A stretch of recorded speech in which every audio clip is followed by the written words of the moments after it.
The Bible. Is it hard to understand? When it comes to reading the Bible, the first thing that comes to mind is the fact that this is the Word of God. The seals have been broken, and the truth is here. And when we go throughout the scriptures, when we go throughout extra biblical records, we find that the language that God employed, that He used to create the heavens and the earth, was the Hebrew language. Christ said, I came for the lost sheep of the house of Israel. But yet no one, no religious leader, no religious church out there anywhere can now identify the 12 tribes of Israel. Can we? God is quite simple, but it seems as if man makes understanding Him hard. What are those mysteries? The truth of your book and the truth will make you free. The Hebrew and Bible Academy, you're invited.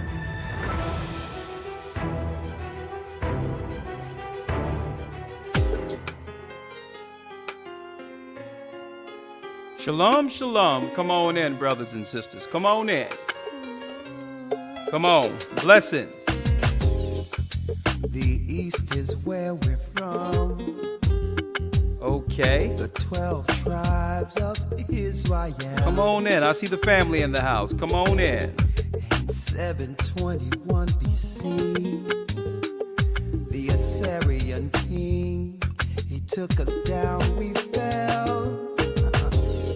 With the great escape, we went through the Euphrates.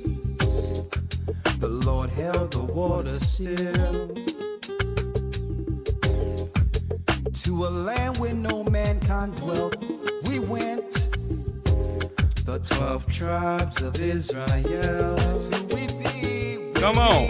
Manasseh, the Cubans, Ephraim from Puerto Rico, and Valley from the Isles of Hawaii.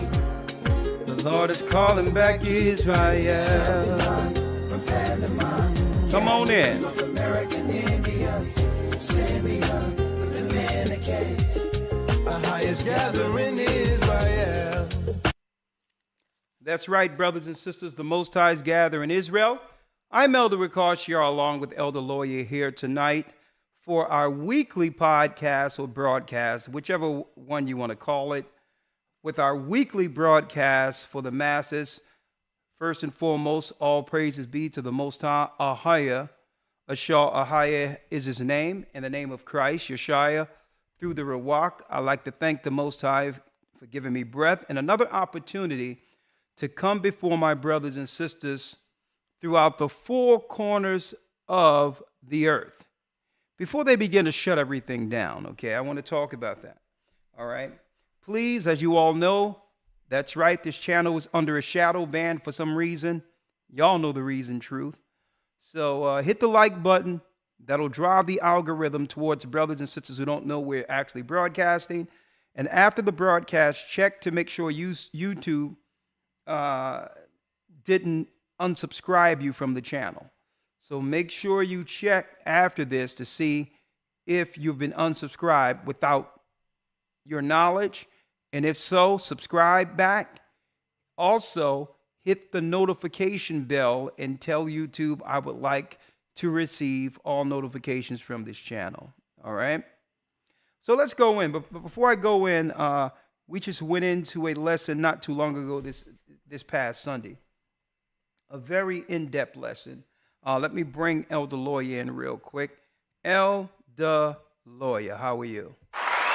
Shalom, sir. Shalom, shalom. I'm doing well. How about yourself? I'm blessed by the best. Oh, okay, and his name is Ahaya.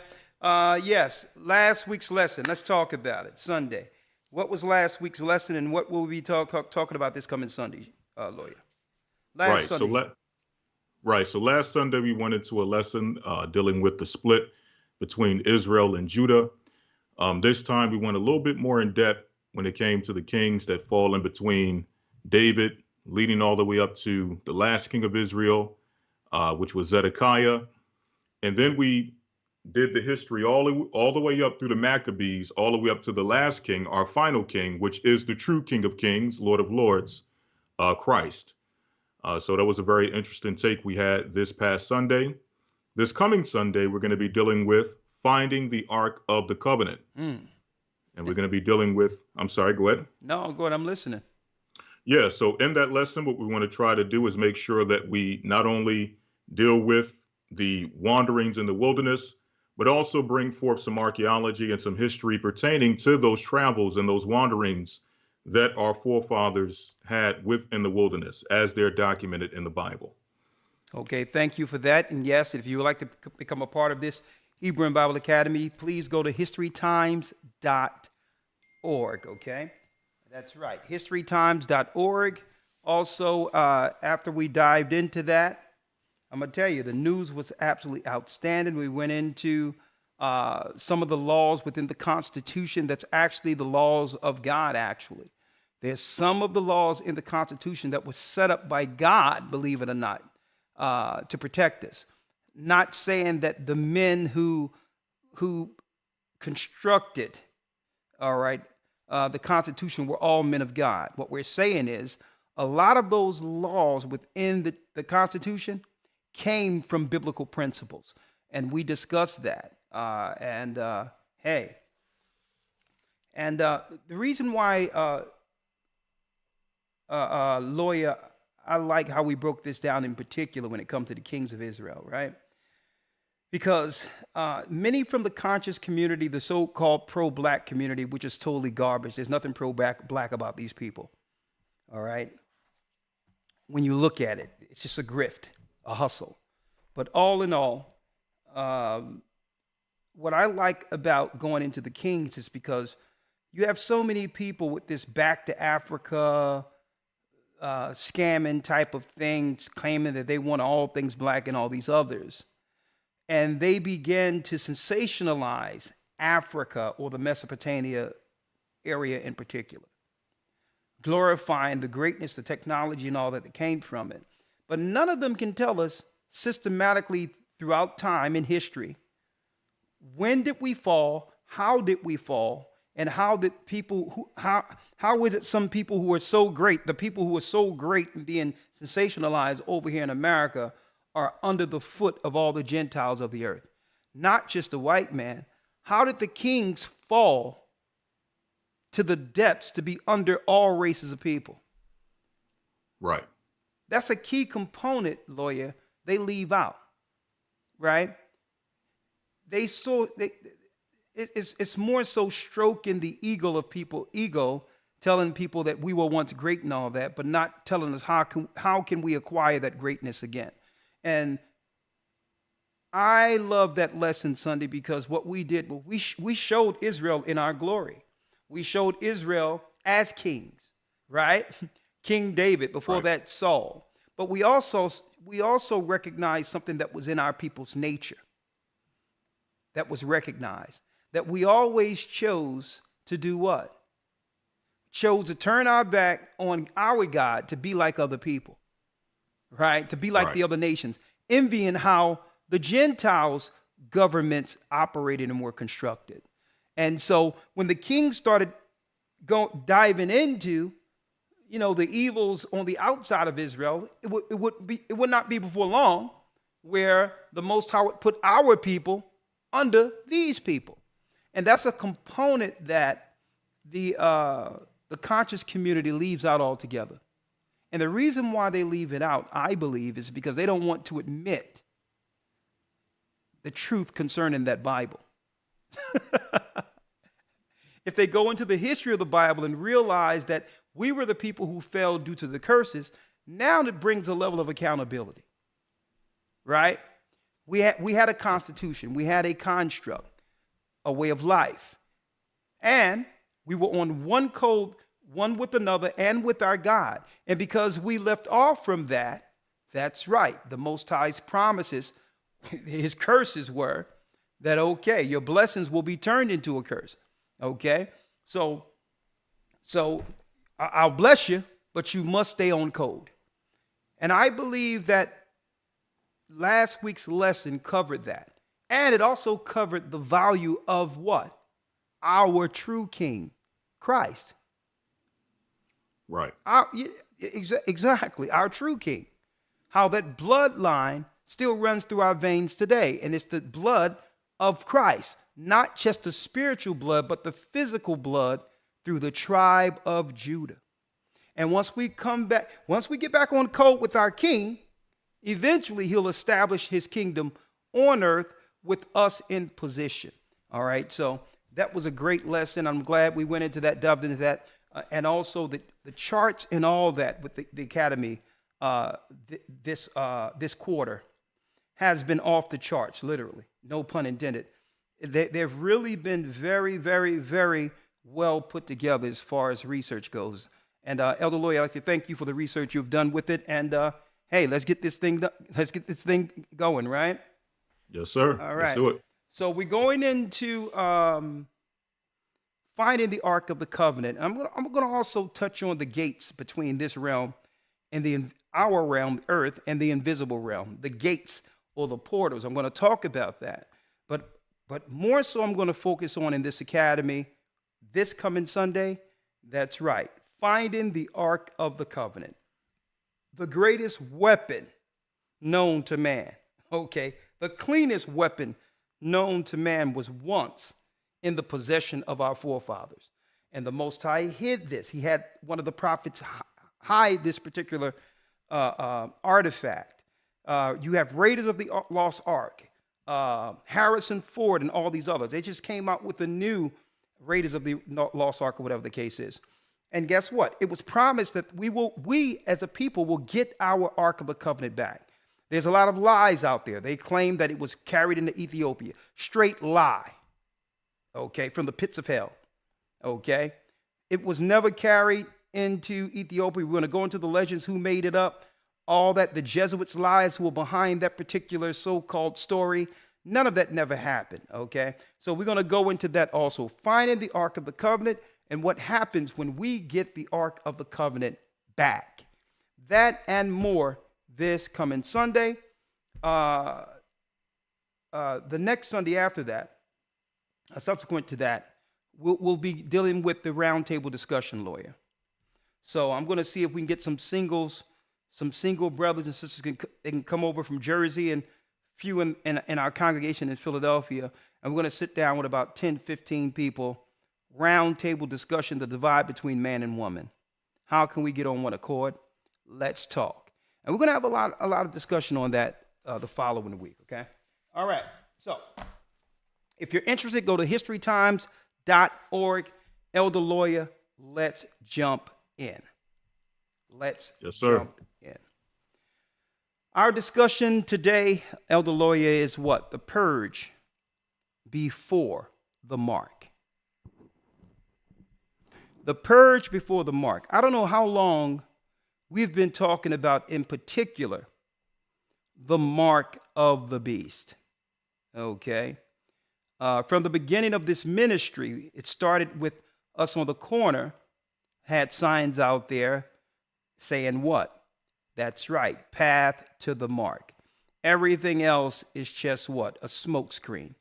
We have to examine what they're putting in place, these evildoers, these Satanists behind closed doors, to progress the world into a one world mark system where what?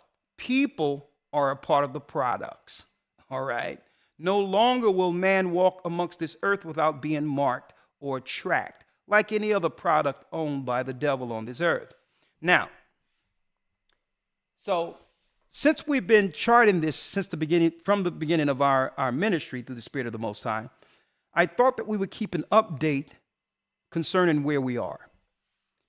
And this is not going to happen like most people thought it would happen, right? Initially, everyone was concentrating on FEMA camps and armies coming in, foreign armies coming in, locking up those who oppose the government's system, internment camps, and holding people down against their will, and all these others. That's how it was originally rolled out concerning how they was going to get to the mark of the beast. But now as we come closer to this, I realize, Elder Lawyer, that the majority of this is going to happen through the world's participation. It's not going to be all just the citizens on one side opposing a tyrannical one world cabal. Why? It wouldn't make any sense to do it that way because they're grossly outnumbered. There's no way in America that you can send in some people, right? Even people to take over America, right?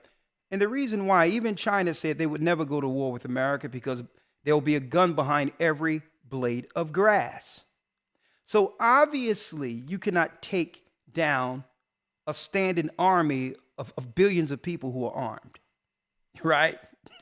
That would, in fact, Elder Lawyer, unite the people under one initiative, under one protection, to protect one another. That's the last thing they want, right?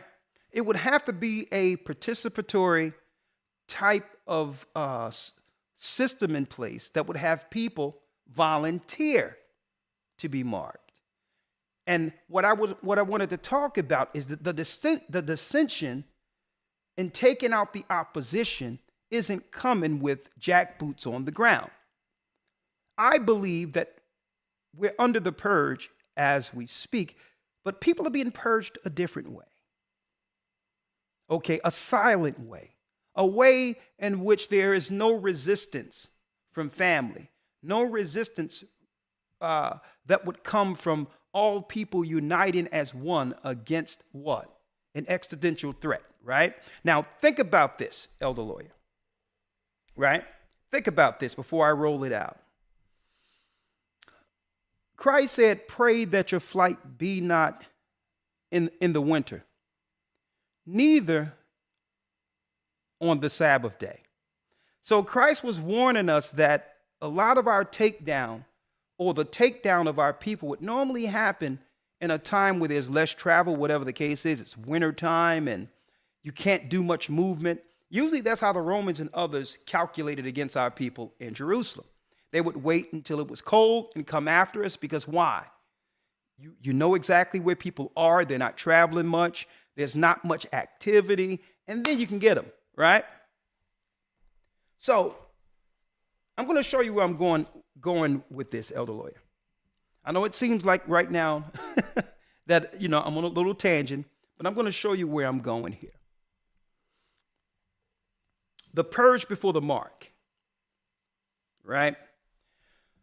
So I went back and I started examining that Game of Thrones again, because a lot of that history of Game of Thrones, when it comes to the beings and all the characters within that particular series, seems as if it was more pre-flood. Before the flood, they had giants and all these other things, empires fighting against each other, the class of the Titans that was prophesied in the book of Enoch that would eventually lead to a flood, right? So I went back to look at that. And I noticed something, Elder Lawyer, because the so-called elite usually hide their agendas through these productions. Everyone, Elder Lawyer, every kingdom was vying for the throne, right? Everyone was calculating against one another to get the throne. Right. Right? But then it says, then there was a quote, winter's coming. And I'm like, whoa. Pray that your flight be not in the winter, neither on the Sabbath. Winter's coming? Winter's coming. And I was like, okay, what type of subliminal are they using for this, for those who are looking at it? You have all these empires, Lawyer, fighting against each other for power. When what? The Night King is coming for them all. All these strategic moves to take out one house to plant your flag, and all of this other All of this time could have been all of those kingdoms coming together and saying, you know what? It doesn't matter who's in position if the Night King at winter take us all. Why can't we all come together in preparation for winter, for what's coming? The dead is coming for us. Why are we calculating and fighting against one another? And I looked at it. I had to examine that. The psychology, how they'll tell everyone out there through their productions that all of these little menial battles people are having one against another really is of no consequence. Winter's coming. And what's coming is coming for us all. It's coming for us all. So they throw those things out there. You have all of these battles going on within the earth, which are just distractions, while we're being purged right up under our noses. And let me start here. And of course, our prayers go out to Bronny James, who just fell, I heard he's doing better now. Totally healthy. In the midst of a practice or what have you, fell out through cardiac arrest. And what I did, lawyer, I looked back. It took me about an hour and a half to put this together. I looked back from the time of the so-called shutdowns, when everyone had to stay in the house. And I said, well, okay, from the shutdowns to the rollout, what has changed in society from that point up until now? Right? Right. So I went through it.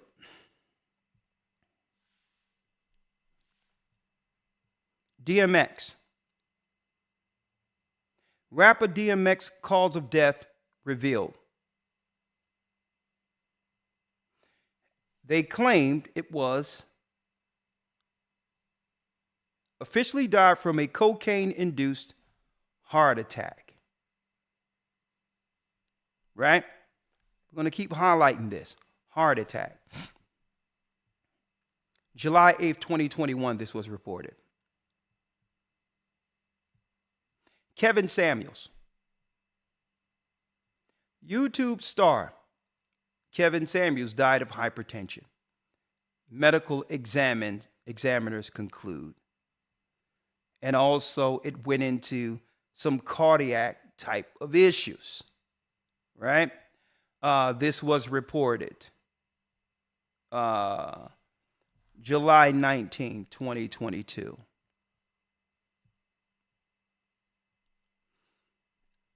Overseas, Arnel Spell, 25-year-old Belgian soccer player, dies after saving penalty. This is a disaster. February 14th, 2023, reported. Young men in the prime of their lives just falling out for no apparent reason. AP, Associated Press. We all seen this or heard this at the time during football season. What happened to Damar Hamlin? Out of nowhere, ever since it seemed like something happened after the lockdown. People can suspect what it is. I'm just rolling out the news articles because why? There's a reason for this altogether. Not to say that women aren't suffering from whatever's going on, but I'm hearing more reports.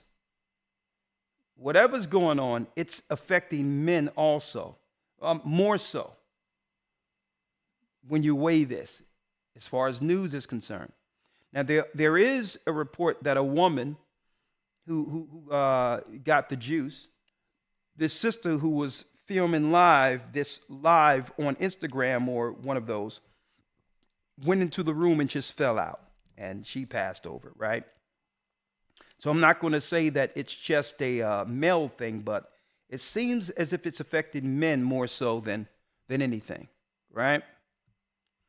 Jamie Foxx. And I'm glad the brother's doing well, but he looked like a shell of himself.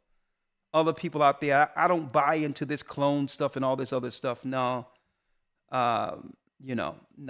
Right. He's a Hollywood actor, and of course, he's recovering from a serious sickness here, right? He says he went to hell. He'd been to hell and back.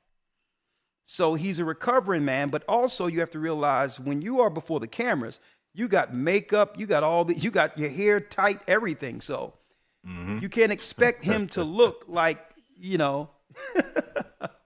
right. Like the Django character right now. Right. Jamie Foxx says he went to hell and back, and as he breaks his silence on health issues.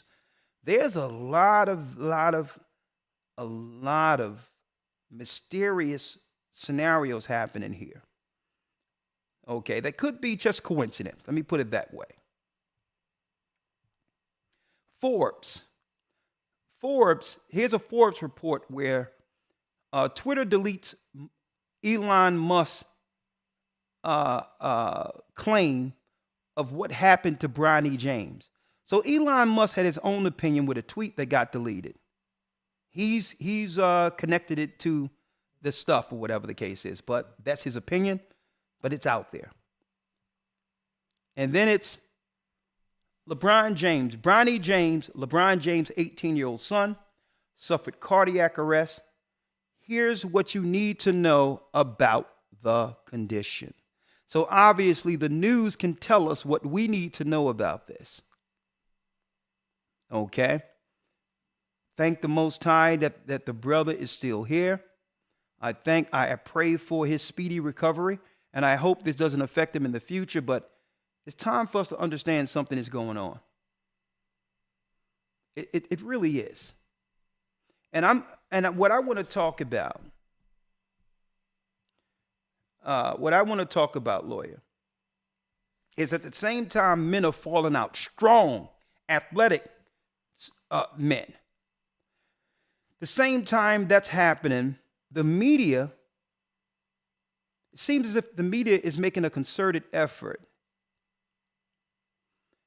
to denigrate the image of man altogether as something negative.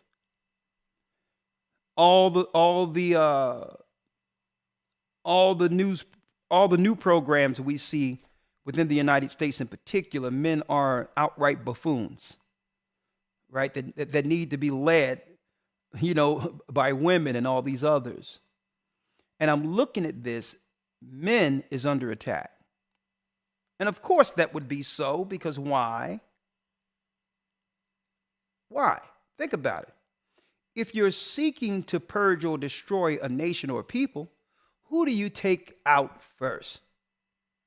The strong. The strong. You take out the men, there'll be no one to protect the women. It's having society topple on itself. Are we under a biological purge? Now, of course, I'm going to come with an answer to all of this at the very end. I'm just putting out the questions.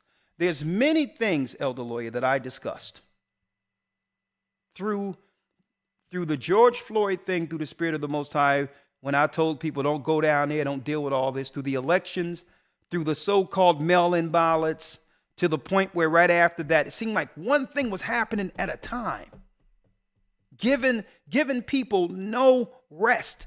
It was one event to the next. And then through all these things happening, then next thing you know, they tell everybody they have to stay outside. Some disease come from China, stay in the house.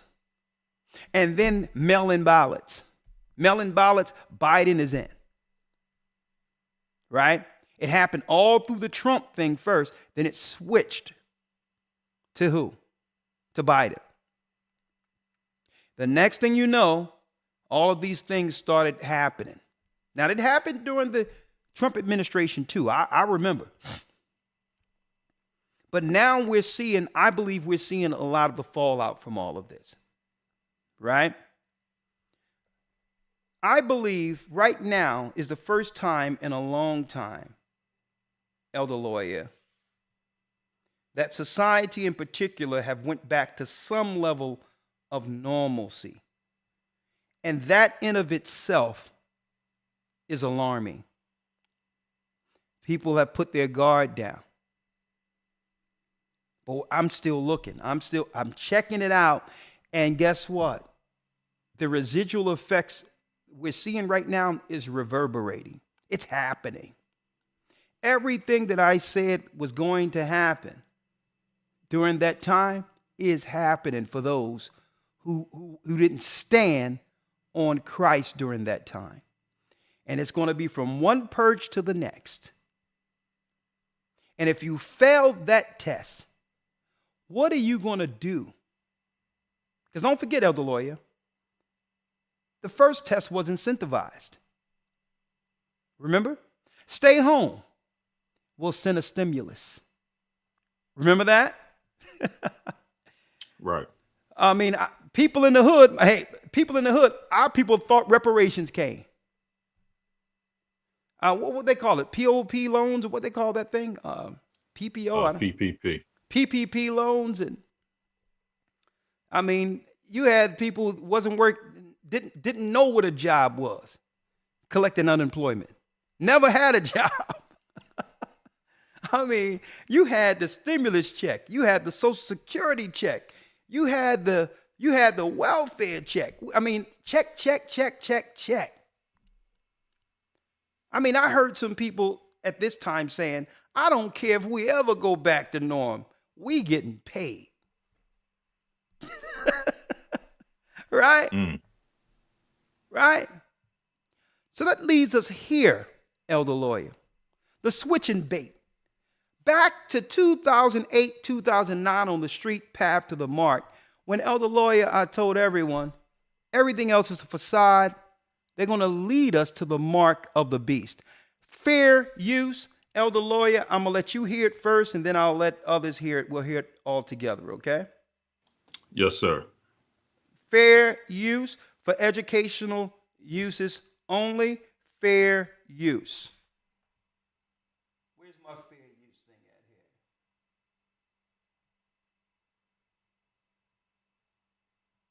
Hold on, I got it.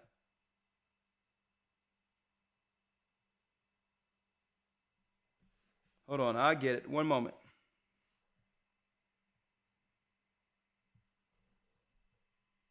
One second. I do it like this. Add fair use right there. Fair use. I'm gonna let you hear it first, Elder Lawyer.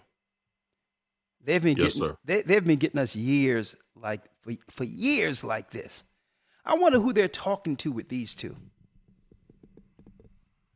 I love this big board. Oh, yeah. Oh, yeah. It's a big move at an office that could change the way a lot of Americans work. A tech company in Wisconsin is offering to implant tiny microchips into its employees. Not just but no. The chips could allow people to unlock office doors, make purchases. Rebecca, come on here. So many questions about this, Robin and Michael. Good morning. We asked a lot of them. This is the first American company to ever try this. 1 week from today, many of the employees, including the CEO, will voluntarily have the microchips implanted into their bodies, and they're calling it, I'm not kidding here, a chips and salsa party. Oh. This morning, like a scene straight out of 007. So you can keep an eye on me? Employees at one Wisconsin tech company, 3 Square Market, willingly making that fantasy a reality, implanting their own bodies with microchips. What did the employees say when you brought this idea to them? Half of them actually within 5 seconds says yes. CEO Todd Westby, along with 50 of his 80 colleagues, even his wife and kids, preparing to implant these chips, the size of a grain of rice, between their forefingers and thumbs, so they can do everything from buy snacks in the break room to log in the morning to unlocking doors with just the swipe of a hand. What did it take to... Oh, isn't this just so lovely? And she's all chippy and right? Everyone, you're probably asking, Elder Ricard, where are you going here? Well. Remember when I said watch Bitcoin and all these others where they're taking money out of the systems at the same time? Cryptocurrencies, digital dollars are the future of money. Council on Foreign Relations. Also, there's the World Economic Forum, who were serious players during the time when the pandemic was rolled out, right? Remember when I said, man, what's up with all this money, PPP loans and all these others? What are they doing, right? Fair use. Fair use. Lawyer, check this out. The Bible. Not that, this. Fair use. It will give you universal basic income, basically. 2,000 euro. Here's a question. Would you let someone implant a microchip into your hand if you would receive $2,000 a month? A month in return for getting a chip put in your hand. You heard me right. We'll give you universal basic income, basically. 2,000 euros, $2,000 a month, if you allow us to put a microchip in your hand. That's exactly what's about to happen as part of the rollout of the central bank digital currencies. That's a carrot for them to rope you into this mess. We'll get to that part of the story in a minute, the chip implantation process. Not the corn chip, as Dan said in our chat, but a actual metallic tracking chip. But a new report just published this week by the Bank for International Settlements explains how our new digital money system is about to work. We've been warning you that this was coming for a long time on this show. Also, we weren't the only ones predicting this. It was predicted in a little book, you might have heard of it, called The Bible, The Mark of the Beast. For one thing, this is how this new system would operate. According to them, the Bank for International Settlements, the new reserve currency, forget the dollar as you know it, basically. This will be the new reserve currency, which is how they want to label it and how they are labeling it. This would be used to settle all transactions. As everyone moves away from the US dollar right now, this seems like perfect timing to be moving to this new system. So are they purposefully torpedoing the US dollar in preparation for a global new reserve currency? One might wonder, right? We don't believe in conspiracy theories around here, but you have to wonder. It could include the confiscation of all property, physical property. By assigning it, every item would receive a real world. Every real world item would receive its own unique digital token. So, what do you guys think about this? Right, this idea that they could. I'm not saying they're going to, but your car, your house, all of these sort of physical items that need a token process, you have to get them digitally tokenized in order for you to claim ownership of these items. Elder Lawyer, you heard that? Yes, sir. Loud and clear, was it not? Yes, it was. Okay, let's talk about it. And let's be real.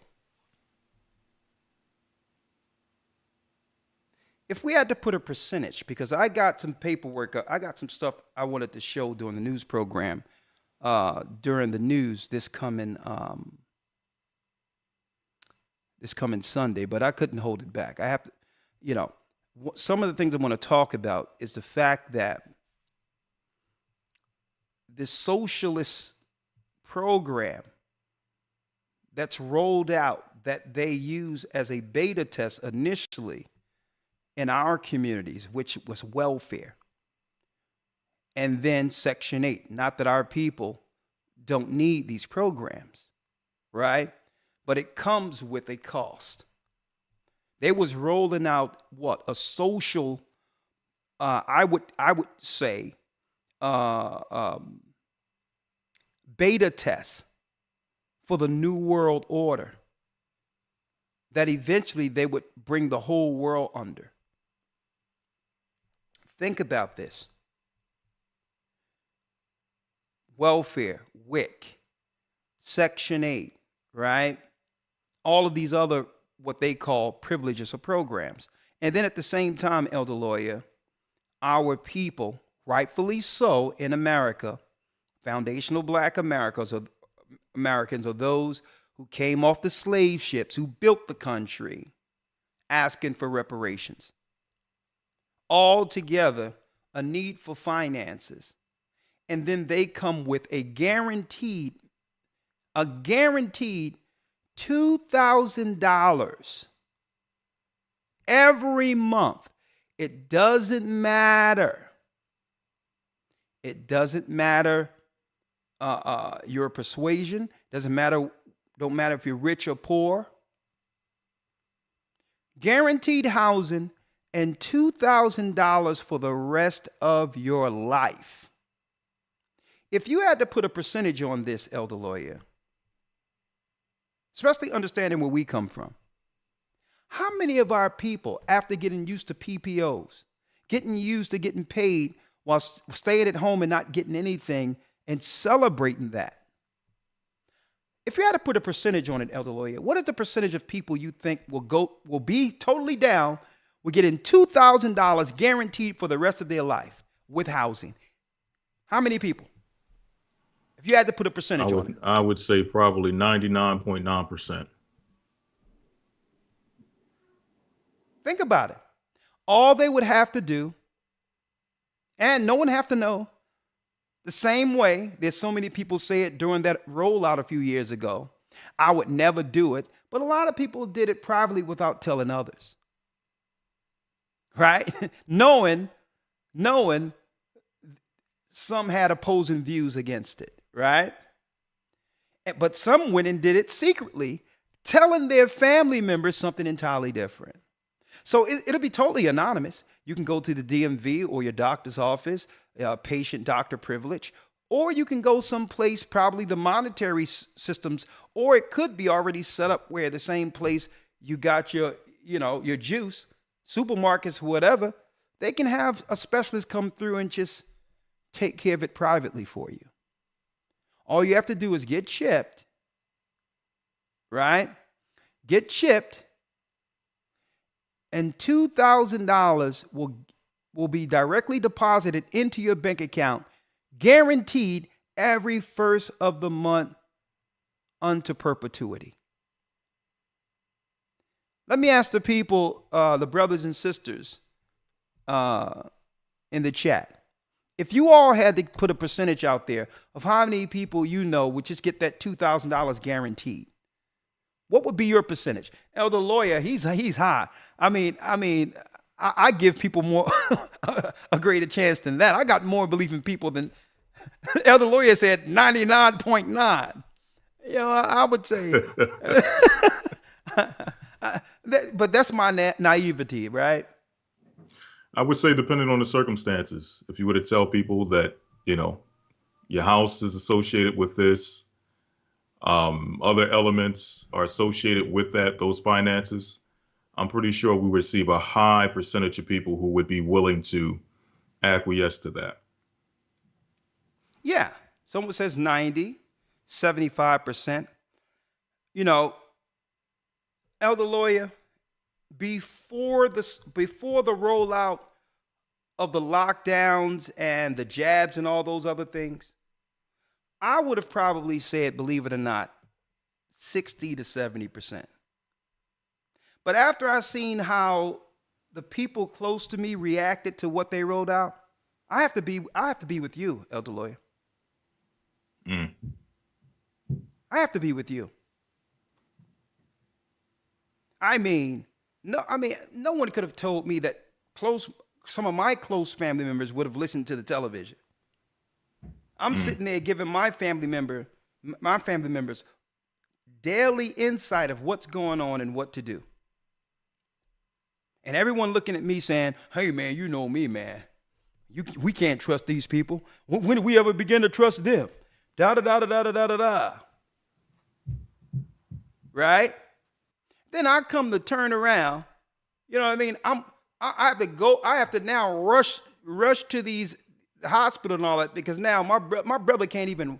My own brother he couldn't even walk for not listening to me. And this is my own family. And I'm talking to him and saying, listen, okay, you're not working anywhere, so there's no threat of a job being lost over you. I'm making sure food is there, so, you're not dependent on the system because the refrigerator's full. If you're not working, you don't have to worry about anything, and you got family who's looking out for you through a hard crisis. Why? And Elder Lawyer, he looked right at me and said, I was scared. Mm. I said, listen, you have to tell me something.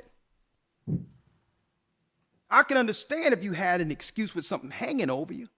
And he looked me right in the eyes. And you know what? At that point, only thing I can do was embrace him and hug him. He looked me straight in the eyes. Right. And said, June, I was scared. Mm. And that was telling to me. That was very telling. If you roll it out where the alternatives, where none of the system can affect you at all because you're taken care of and still do it, and have family members letting you know what's going on from the inside, what's happening, and you still do it, man, listen, $2,000 guaranteed monthly with housing? Yeah, forget about it. Lawyer said, forget about it. And now he's getting with me, Elder Lawyer, talking about, man, yeah, we got to get some lawyers involved. And I'm like, you know what? I'm like, I'm out of it. I'm like, the only thing we're going to get involved with is this Bible. Okay. The only thing that we can get involved with going forward is the Bible. A perfectly healthy, he was healthy enough that he would walk around and get his own stuff and all that. He can't even walk. And I'm not saying how it happened. You know what I mean? Sometimes things happen, right? I'm being as guarded as I can, but all I'm saying is the only thing that I can get down with is the Bible. That's it. That's it on that. Elder Lawyer, there's more to this. Yes, sir. I want you to hear this. Let me pull it up. Schwab said this in 2015. Schwab is over the World Economic Forum. I believe he was introduced more so in the Western world on our side. He became more recognizable during the pandemic and all that. You would see him on different talk shows or whatever the case might be, right? Let me go here real quick. Let me see. That's about 13 minutes. Let's get it. That's 13 minutes in. All right, let's get it real quick. Let's see.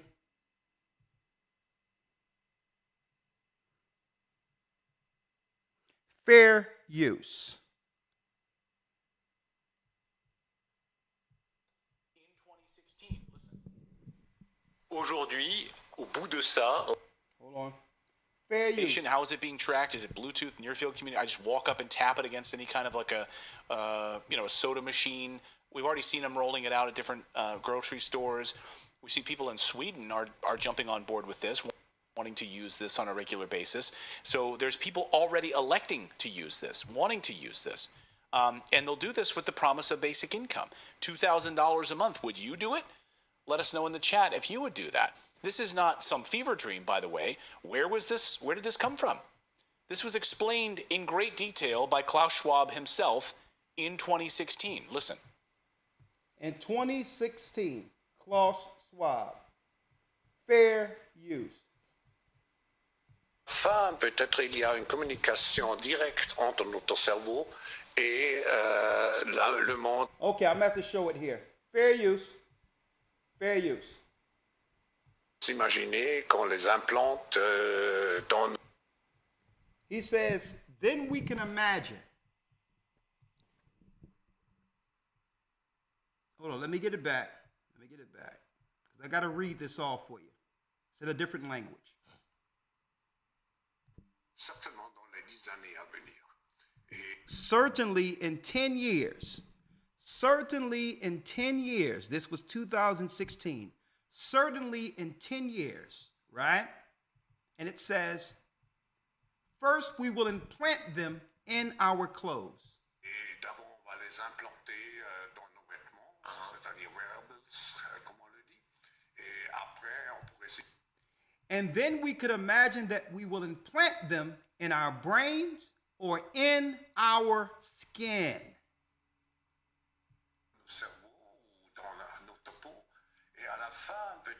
Hold up, I need y'all to see this. Let me put it up so y'all can see it. And I'm going to tell you, brothers and sisters, this is surreal. After teaching this on the street before there was any internet, we were talking about this, folks. Before YouTube.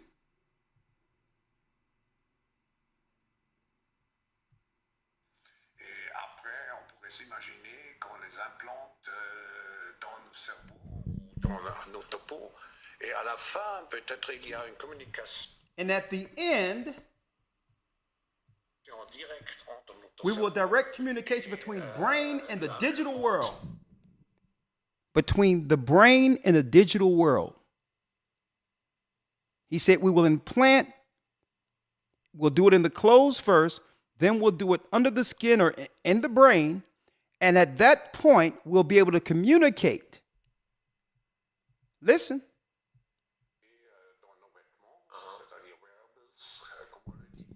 Et après, on pourrait s'imaginer qu'on les implante dans nos cerveaux ou dans notre peau. Et à la fin, peut-être il y a une communication directe. There'll be a direct communication between the brain and the digital world. You are now linked to the alleged beast. Folks, lawyer. That was 2016. Mm. That was 2016. That interview was done overseas. I don't believe that was ever played once in the United States. The same Klaus who had a serious voice during the whole lockdown and all these others during the same time, the World Economic Forum. But in 2016, he said in 10 years, the communication will be in the skin or in the head to communicate directly with the digital world. And that was 2016. So we're looking at what? That's right. 2025, 2026. I told everyone, look at 2025 seriously. Seriously. And for all you who don't believe in the Bible, you so-called Hotep hustlers, explain it. Explain the digital system that God, Christ in particular, that Christ gave John on the Isle of Patmos in the book of Revelation. And because these people don't want to believe, it goes back there again. They'll try to claim it was some written code through conspiracy, through some Marcion brothers for the elite to have a blueprint that they would follow. Right? To deal with some predestined agenda hidden in the Bible to give the Bible a negative connotation. Well, what they can't say is, you can say what they're planning, but how can anything predict how the population would react. Okay? The Bible encompasses it all. That the degradation, the immorality of the world would lead to them becoming subservient slaves unto the Satanists, unto the evildoers who control the world. So you can't claim, well, this was the plan they wrote, because guess what?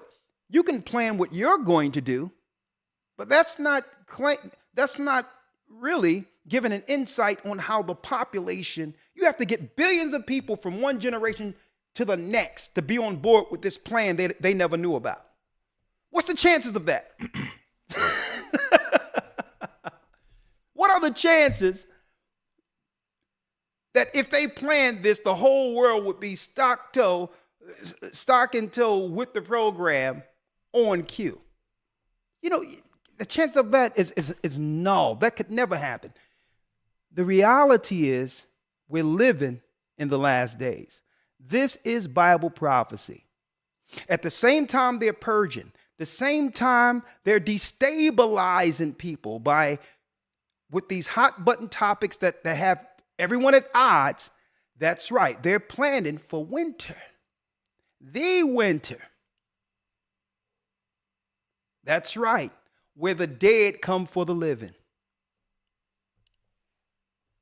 So the best thing we can do is do what? Operate from a heavenly view.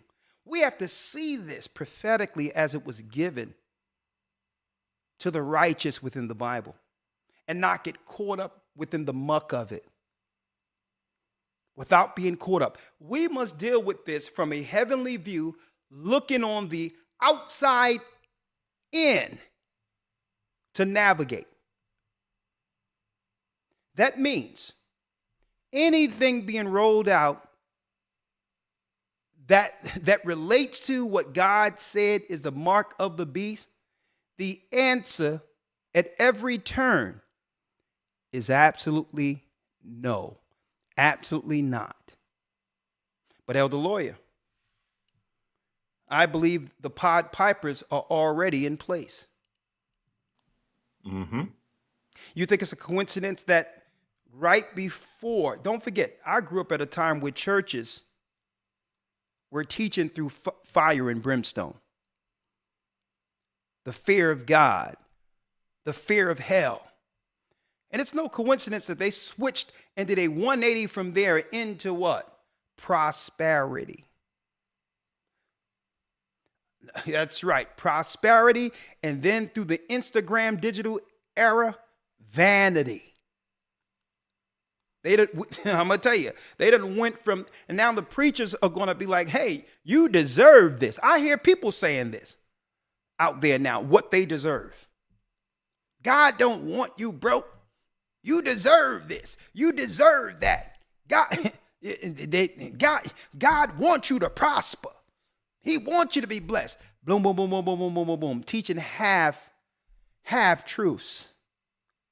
Yes, he wants us to prosper. Yes, he wants us to do better. Yes, but yeah, I can believe all that. But not at the cost of your soul. See, that's the piece they're leaving out. What good is to gain the world and to lose your soul? So it's no coincidence, Elder Lawyer, we're at a point where don't forget when they rolled this out, the preachers were on board. They opened up their churches. Guess what? And check that out. The churches were empty for service, but were open to be utilized as government facilities. You're talking about replacing God altogether. So that was also a rollout. That was also, I believe, an alleged beta play. The same pastors who sold out during that time are going to sell out again. And they're going to tell their parishioners and those in their congregation, God don't want you on the street. What type of God is that? What type of Jesus? You think all you have to do is go get this to take care of your family? What type of devil going to tell you? What type of cult going to tell you not to be down with feeding your child? When more, right? When more so he's concerned with if you don't get this new setup, how he's going to get paid. That's what he's going to be concerned about. They're going to open up their churches, and guess what? The beast's going to come rolling right on in. Revelation, Elder Lawyer, let's get it. The beast is going to come rolling right in. So that's why I made sure I titled this The Purge before the mark, because folks, if this is accomplished, they don't have to worry about disarming people.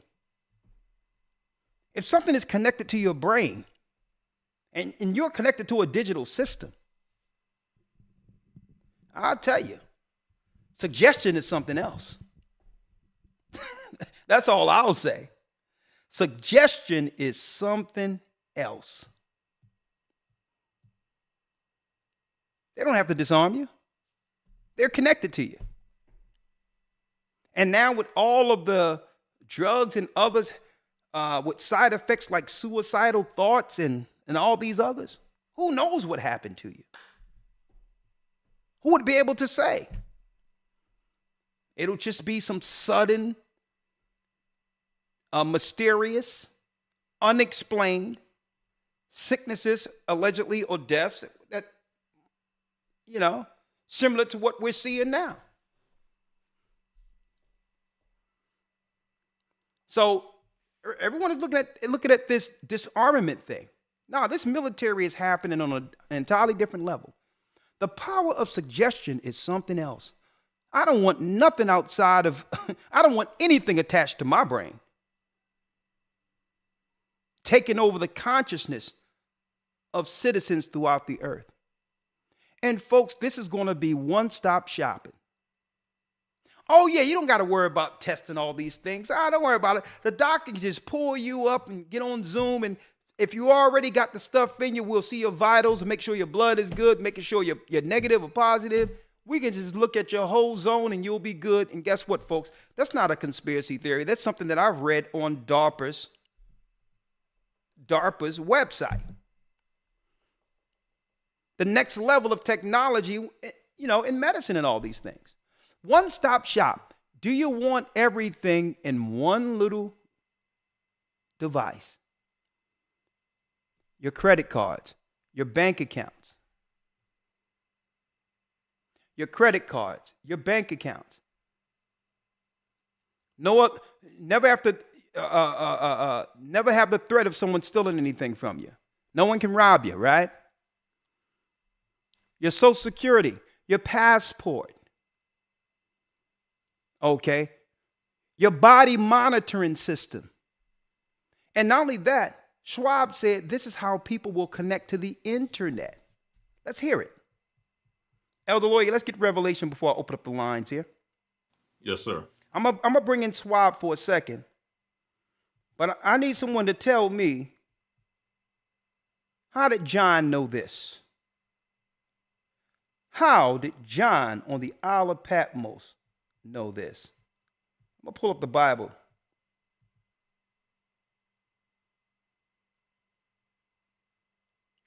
And it tells us in Esdras. See, it tells us in Esdras also that they shall put you out of your houses, then it shall be known who are my elect.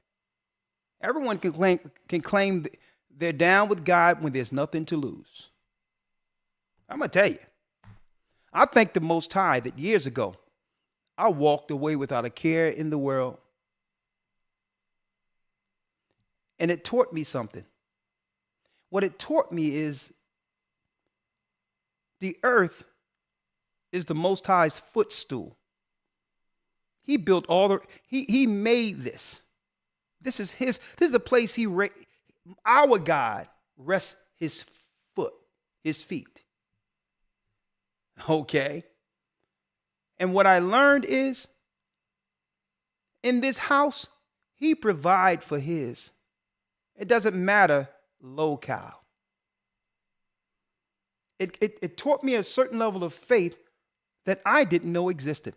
I thought being tied to the system and all these others, I thought that that's how people were supposed to live. And I didn't realize that the earth became our own ball and chain.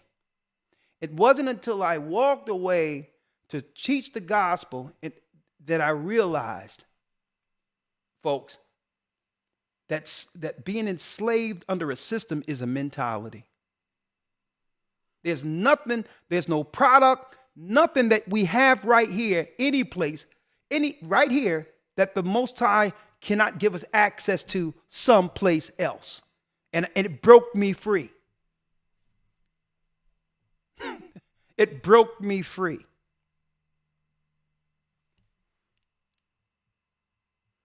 So we can walk away at any time, knowing that the Most High provides. And it's not provided by just sitting around doing nothing. Okay? That's right. If a man don't work, he don't eat. So I'm not saying that the Most High is divvying out stimulus checks. What I'm saying is, if you're willing to work in the spirit of the Most High, he'll provide any place on this earth. But how much faith do people have today? We're about to find out. We are about to find out. Let's go there, Elder Lawyer. Let me get the Bible. Yes, sir. All right, 1 second.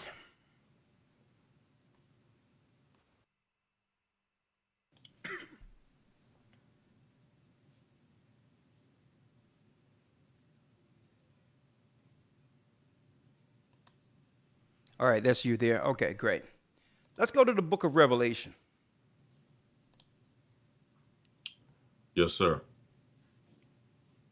The purge before the mark. People are falling like flies. No sooner as all the men, the strong men, are taken out of the way who would protect. After they get finished socially engineering a gender war that's going to further divide man and woman, where there'll be no men to protect the women at the end of the day, because that's what they want anyway. Right?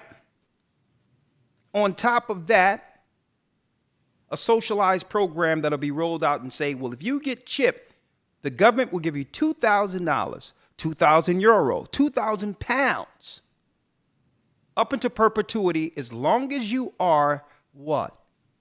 As long as you are a compromising and agreeable citizen. What is that? What is that? Let's go to Revelation 13. Elder Lloyd, let's start at the first verse. Yes, sir. Revelation chapter 13, verse number 1. Mm-hmm.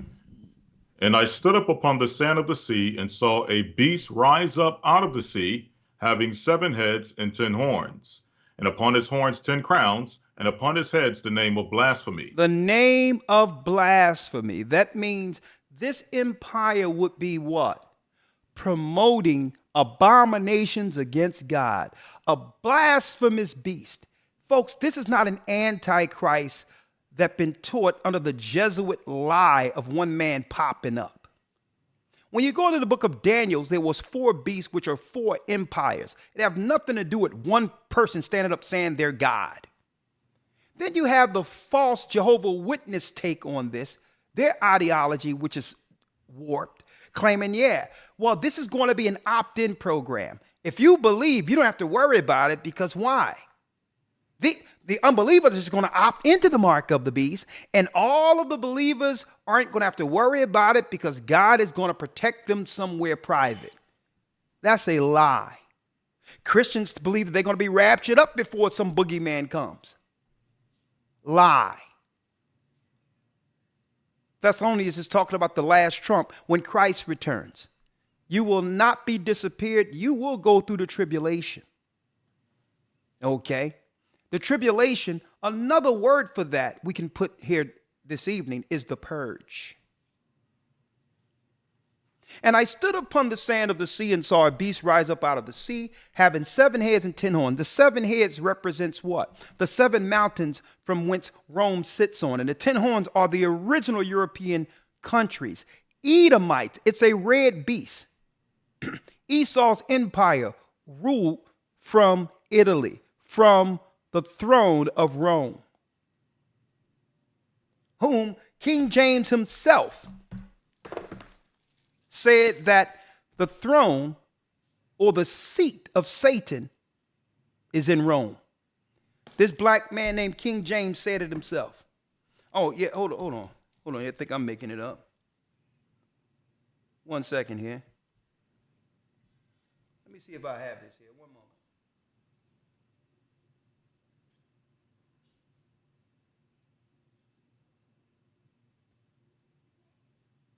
I don't have it with me. I don't have it, but there's a picture I have of King James. I'll bring it in one moment. Black man. Okay? Blasphemy. That means they will be pushing blasphemous activity under their societies, to destabilize through the power of divide and conquer. They don't care about your sexuality. They don't care about your rights. They don't care about your victims. You being a victim. Okay? The only thing they care is that they can divide the systems and people against each other on sexual lines, color lines, or whatever the case is, as a form of control. So they will use blasphemy because they know that does what? That upsets the righteous. Blasphemy, read the second verse. Yes, sir.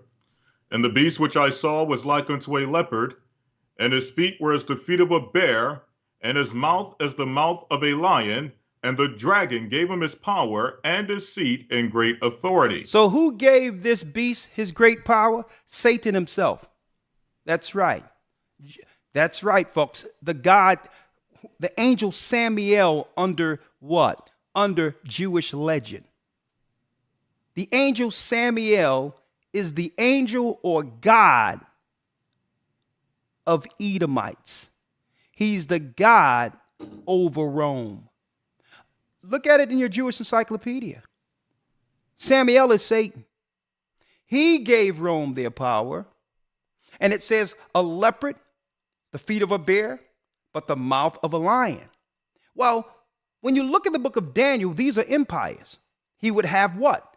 The ingenuity and mindset to take down like Alexander the Greek, who split his empire amongst 4 of his generals.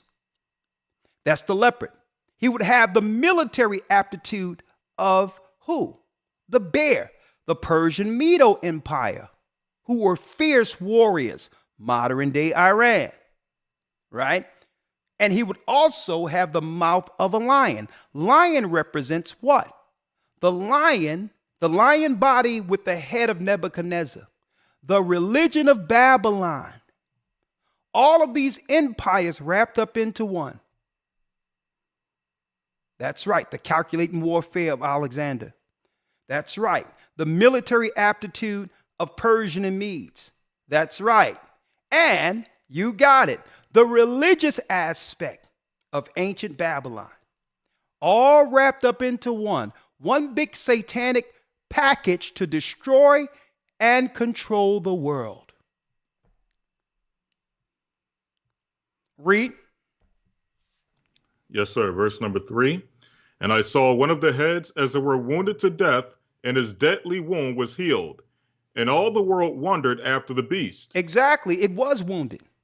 It was wounded by our people, the Israelites. That's how it was wounded. Pescennius Niger, Septimius Severus, and Pescennius Niger, 2 great Roman generals. That's right, led a revolt against the Roman Empire, and the empire broke. It was wounded, not destroyed. Out of that came black nobility. That's right.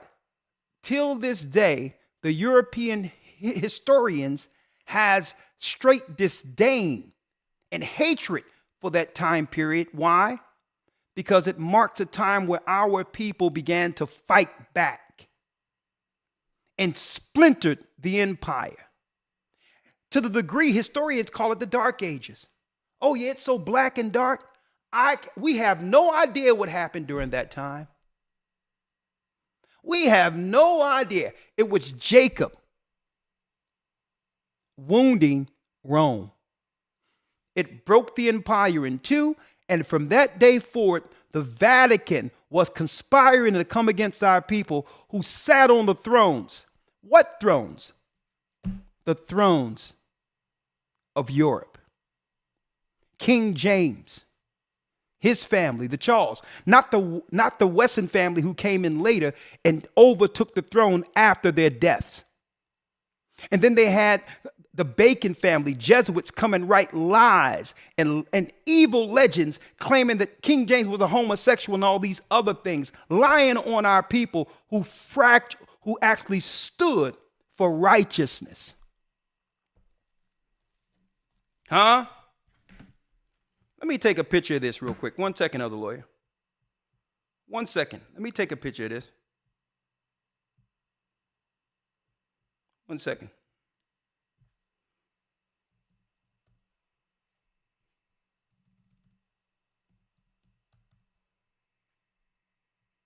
A matter of fact, I think I have it here. 1 second, lawyer.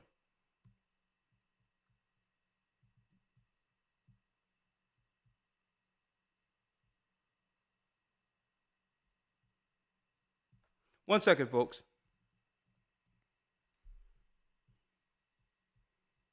Yeah, here it is right here.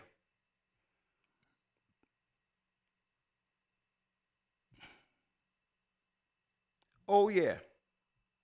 There you go. Okay, let's see if you can get Tom Cruise out of this one.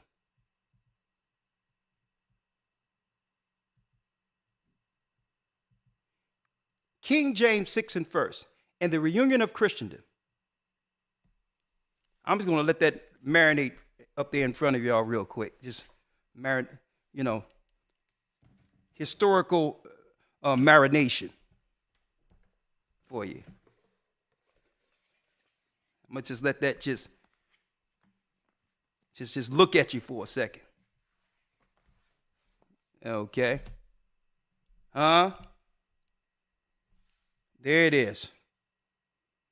Historical marination. What'd that say? King James VI and the First, the reunion of Christendom. Cambridge Studies in Early Modern British History. Yeah. And what did he say? What did King James say? I brought this out in the academy. Hold on, let's see here. 1 second. Yeah, I just can't be giving out all the academy stuff doing this. So, yeah. Then why get in the academy if I'm going to show everything, right? But anyway, I can show you this. I can show you this. In front of every Bible, King James says that what? James, by the grace of God, King of Great Britain, France, and Ireland, defender of the faith. Who was he defending the faith from? Who was he defending us from? The Vatican, Rome. Oh yeah, check this out. Great and manifold were the blessings, and most dread sovereign, which Almighty God, the Father of all mercies, bestowed upon us, the people of England. That's right, folks. We ruled England. When first he sent your majesty royal person to rule and reign over us, for whereas it was expectation of many who wish not well unto Zion. Look at this, folks. Who wish not well unto Zion. Unto Zion. So King James was seeking to defend us from the Roman Empire. He was standing for Zion. Folks, how many of you knew that that's on the first page of your King James Version Bible? Why he authorized its translation. He was trying to defend the true doctrine against the satanic Roman Empire.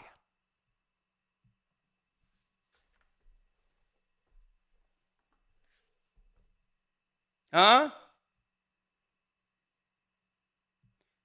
And you was right. Someone say, what we're showing here is just a drop in the bucket. But we're dropping it in this academy, folks. So how did the enemy lie? Through philosophy and vain deceit. While Jerusalem slept, the Jesuits came in with their satanically janky doctrine and began to push a boogeyman called the Antichrist.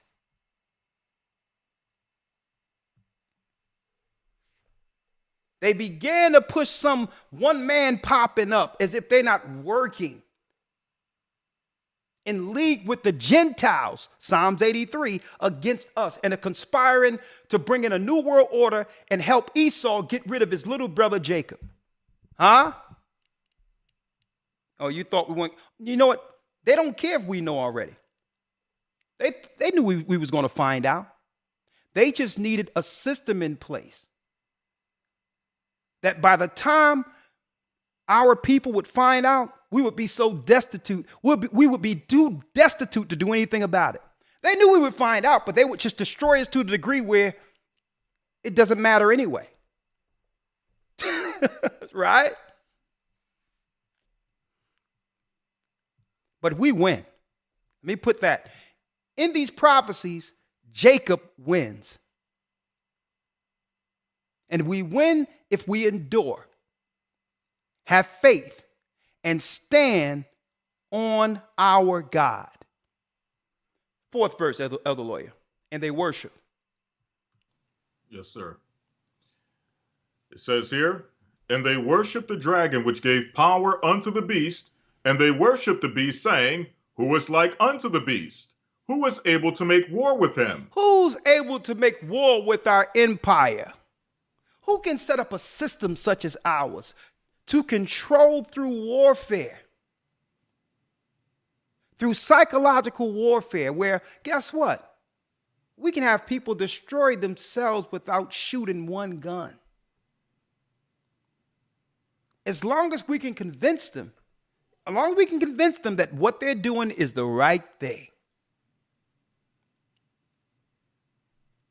Who can make war with the Wizard of Oz? Huh? 5. Yes, sir.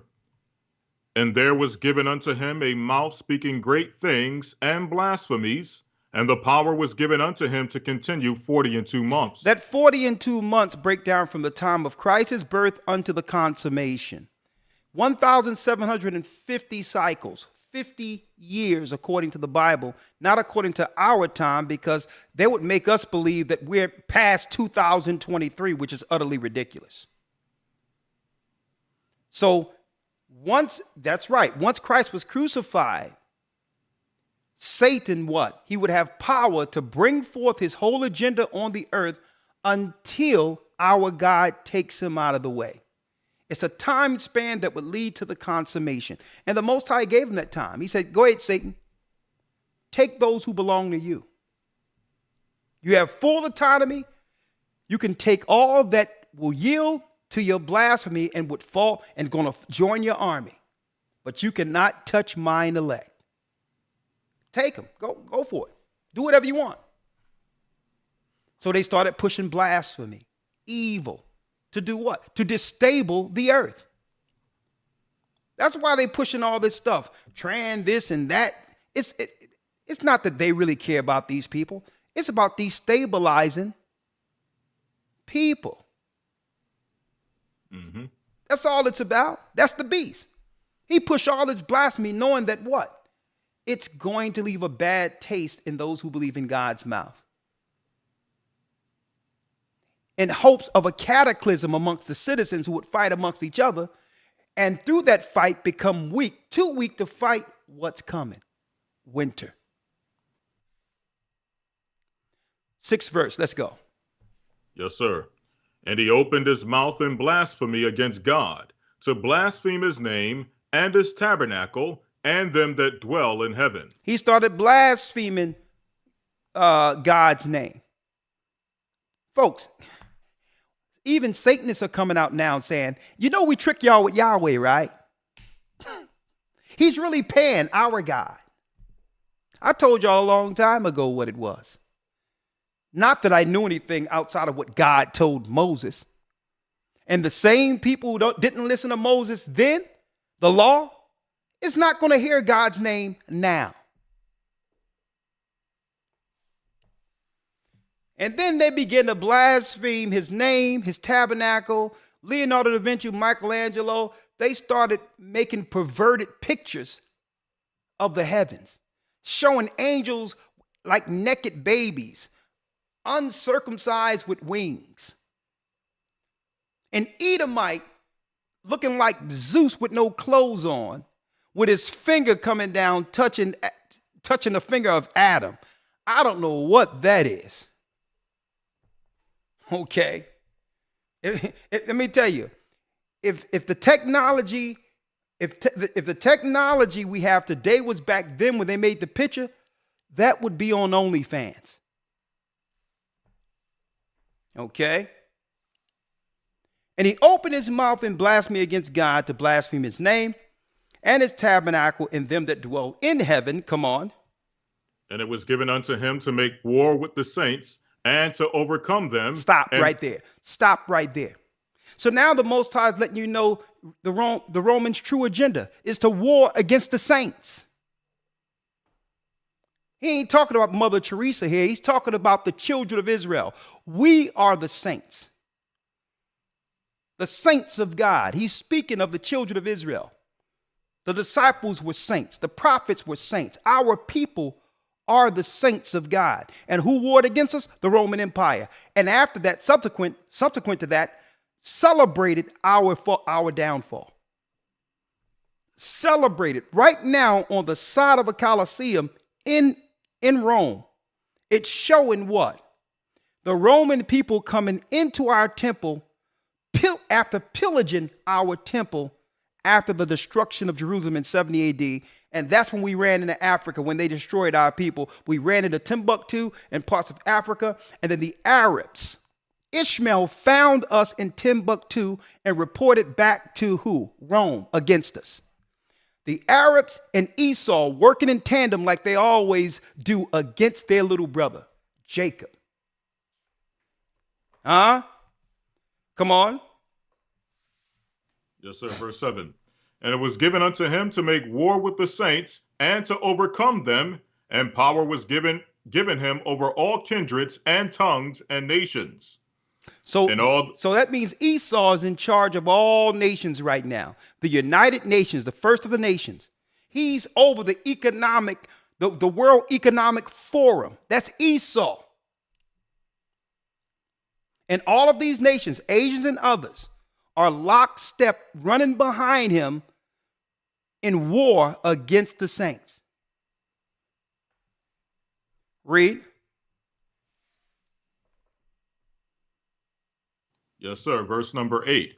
And all that dwell upon the earth shall worship him, whose names are not written in the book of life of the Lamb slain from the foundation of the world. And they know they aren't written because this speaking of in particular Amalek right here, where the Most High said, write this as a memorial, that Amalek will be what? That's right, utterly destroyed from off the face of the earth. They're not written in the book of life. This is why they conspire against all that's right when it comes to our God. This is why in their media they promote blasphemy, evil. They promote us as everything wrong, as if nothing go wrong with any other people. These are the people who have a religion which rejects Jesus Christ or Yeshua. Every religion that rejects Christ wholesale publicly is an anti-Christ religion. And that's who Christ right here in Revelation is pointing out.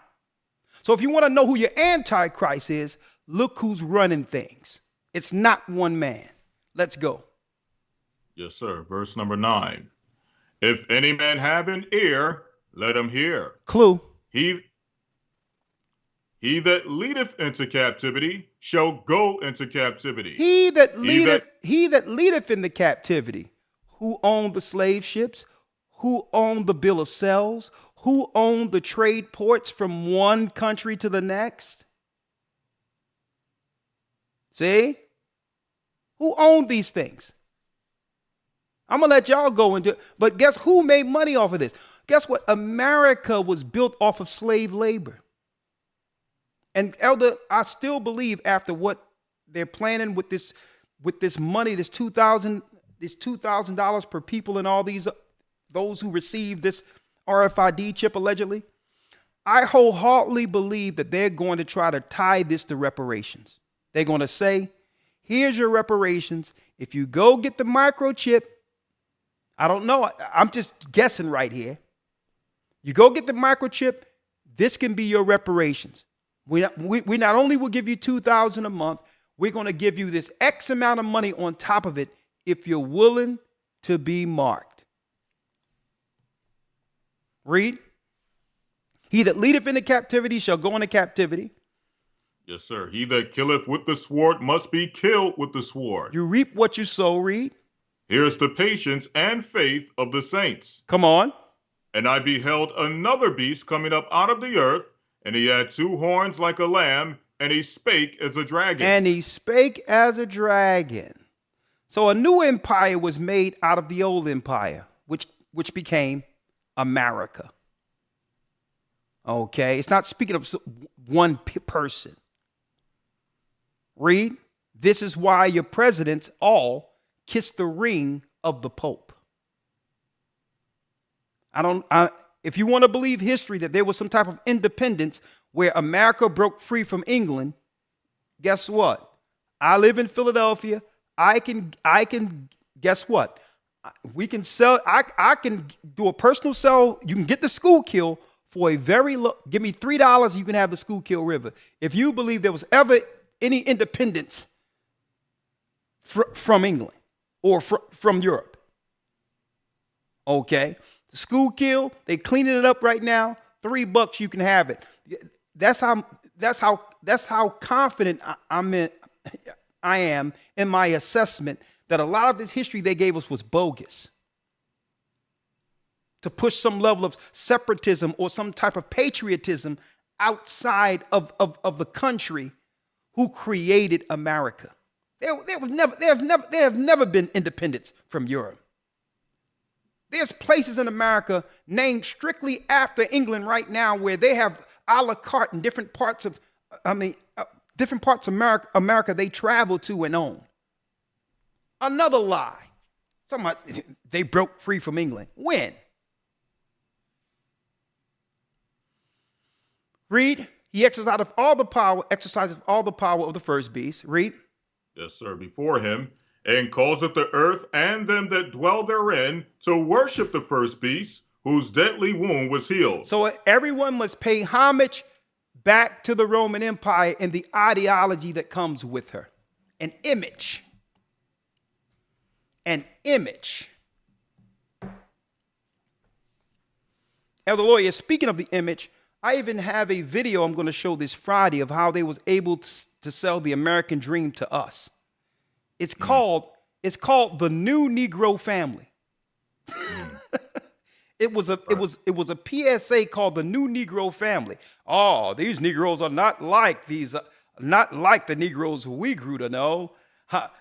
They like houses and they have their children and their refrigerator.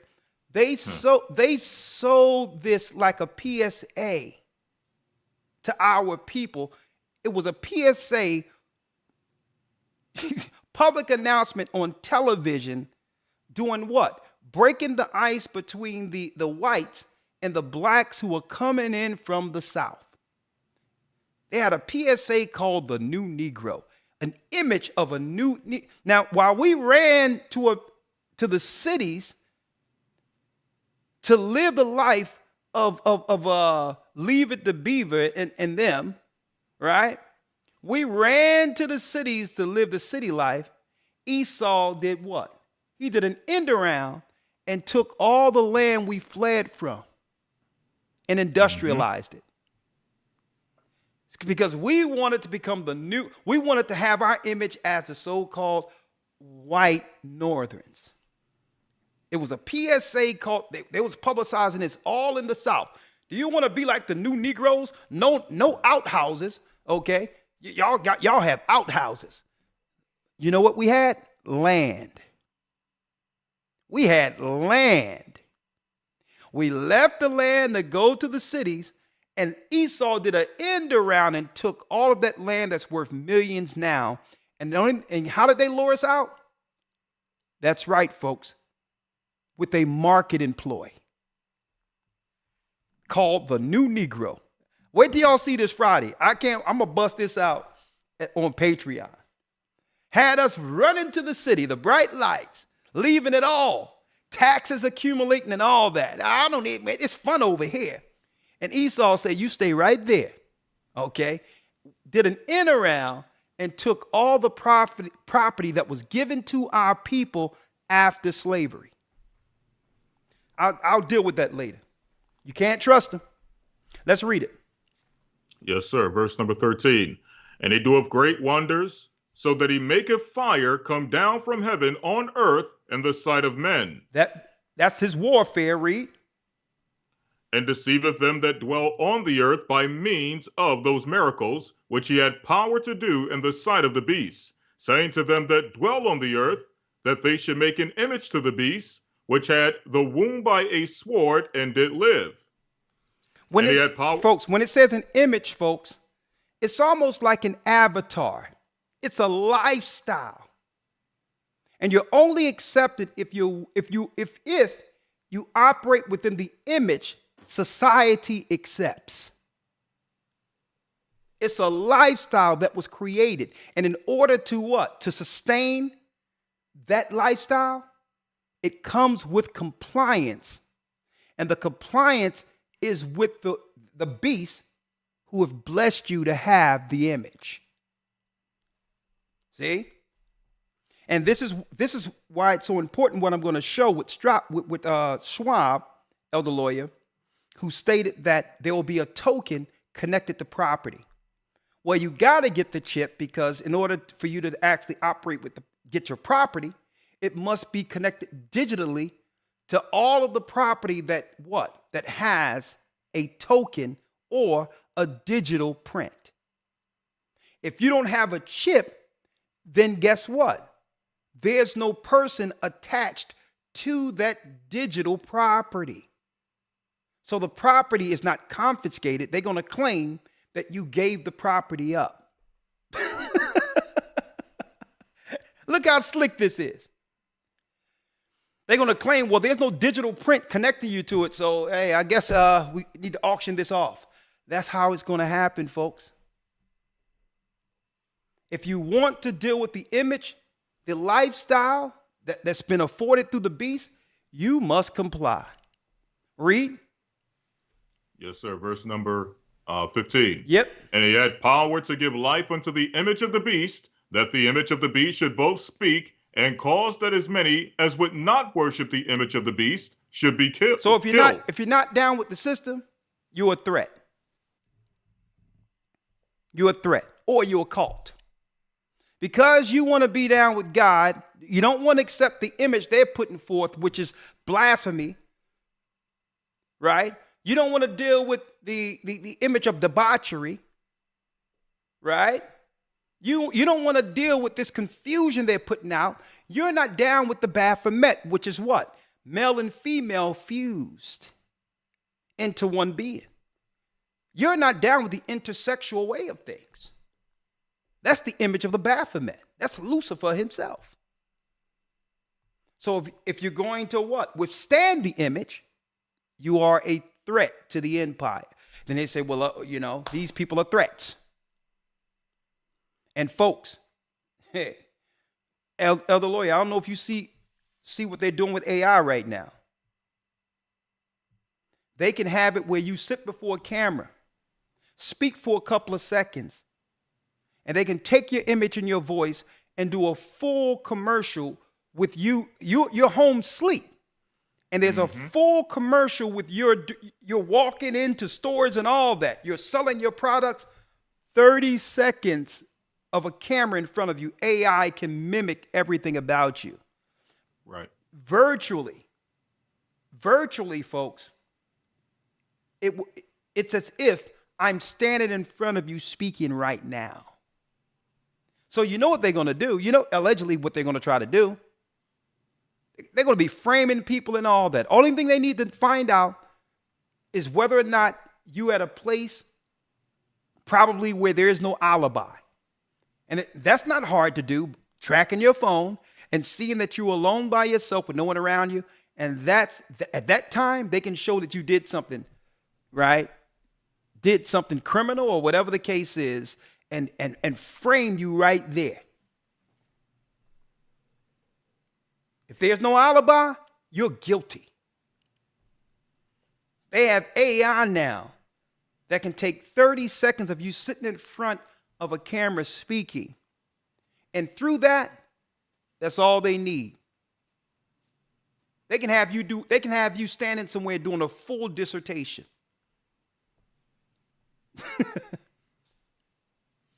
So here we go. And guess what, folks? I firmly believe, and I believe, I'm alleged, I'm going to put this out there. There's a demon behind AI. And I have the right, as a believer in the Bible, to believe that. That's my religious belief. That's it. That's all I'm going to say that. I religiously believe, according to God, that there's AI is a devil. Okay? It's a devil behind that. Let's read it. Yes, sir. 16. Verse number 16. And he calls of all, both small and great. And he calls of all, both small and great. Rich and poor. Rich and poor. Free and bond. Free and bond. To receive a mark in their right hand or in their foreheads. Stop right there. This is John on the Isle of Patmos. Christ opened what? Opened his eyes to see the future. The technology that would lead to what? One world under one power, Satan. He calls of all, both small, great, rich, poor, free, bond. It doesn't matter who you are. You can be a homeless guy on the street or Donald Trump. To receive a mark in the right hand and on the forehead. Let's break it down real quick. Let's break it down.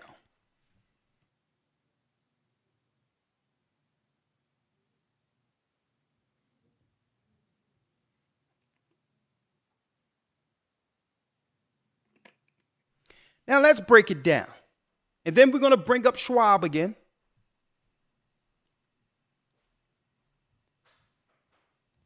What verse were you at there, Elder Lawyer? That was verse number 16. 16, charagma. Charagma. A scratch or etching that is a stamp as a badge of servitude. Right? It goes to Greek 5482. 5482. Let's get that real quick. Let's see that. 1 second. 5482 of the Strongs.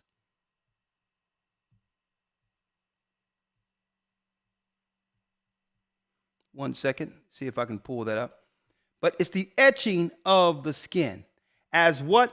A badge of servitude, a perpetual slave to the system. A perpetual slave to the system.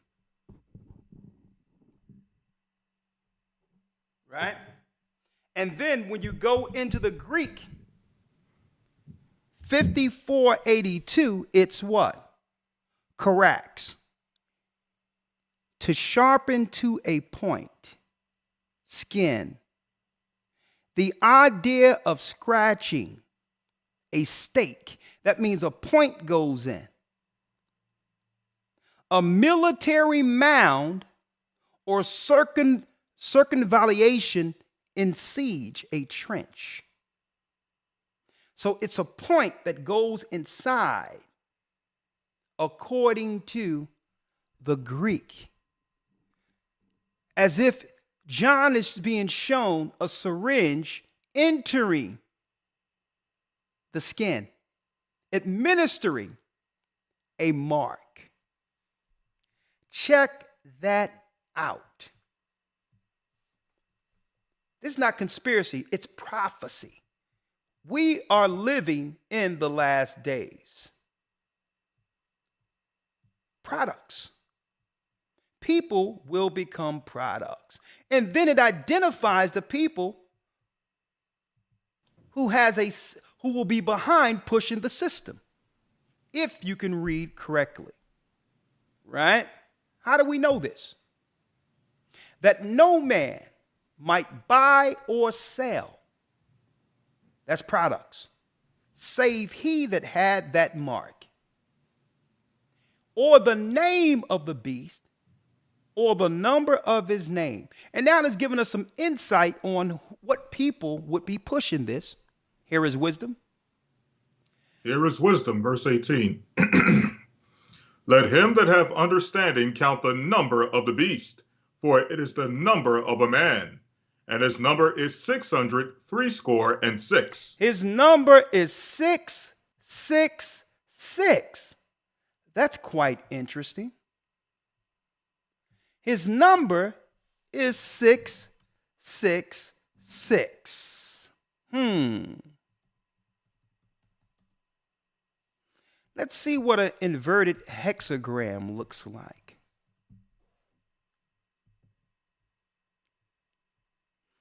His number is 666. Okay, let's switch this over real quick. His number, the mark of a man, and his number, Satan's number, is 666. Then it identifies the people who would be administering Satan's plan on the earth. Interesting, isn't it? Fair use. Would you do it? Let us know in the chat if you would do that. This is not some fever dream, by the way. Where did this come from? This was explained in great detail by Klaus Schwab himself in 2016. Listen. Aujourd'hui, au bout de ça, on parle de puces qu'on pourra s'implanter. Ce sera quand ça? Certainement dans les 10 années à venir. Et d'abord, on va les implanter dans nos vêtements, c'est-à-dire wearables, comme on le dit. Et après, on pourrait s'imaginer qu'on les implante dans nos cerveaux ou dans nos topos. And then we could imagine, this is in 2016, hit the like button, folks. 2016. And then we could imagine that we will implant them in our brain or in our skin. What? Is there more, Mr. Schwab? 2016 was this interview. Huh? Et à la fin, peut-être il y a une communication directe entre notre cerveau. And in the end, maybe there will be a direct communication between our brain and the digital world. So, Mr. Schwab, who are you, pray tell, connecting people with? Who's in the digital world you want people to get connected to? We're talking realms here, folks. It's a gate between this world and the world we can't see. Et monde digital. Ce que nous voyons, c'est une sorte de fusion. What we see is a kind of fusion of the physical, digital, and biological world. Elder Lawyer, do you remember me saying that this stuff that's being rolled out may prepare people to receive the digital technology that's coming? Yes, sir. Now, those who didn't survive it, well, guess what? It's the survival of the fittest. They couldn't move to the next level of what? Human evolution, according to these people, allegedly. Fair use. Klaus Schwab, 2016. Du monde physique, digital et biologique. I need y'all to check that out, folks. Let me go back and play the whole thing.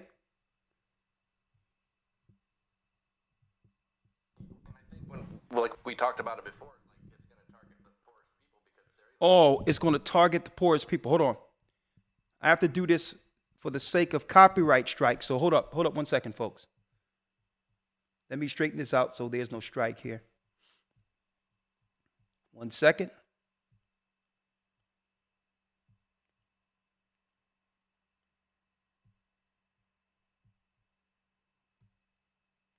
That's the one I want. Okay.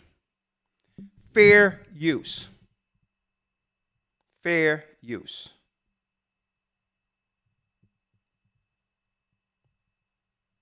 So now we see the people pushing it, obviously. Right? Let's go back here a little bit.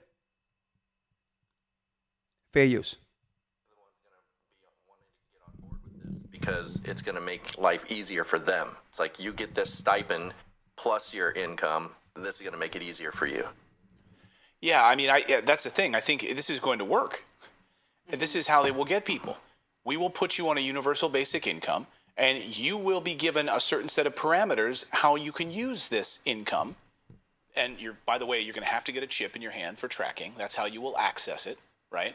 And additionally, you will then you will be capped at certain purchases. Your carbon footprint will be tracked.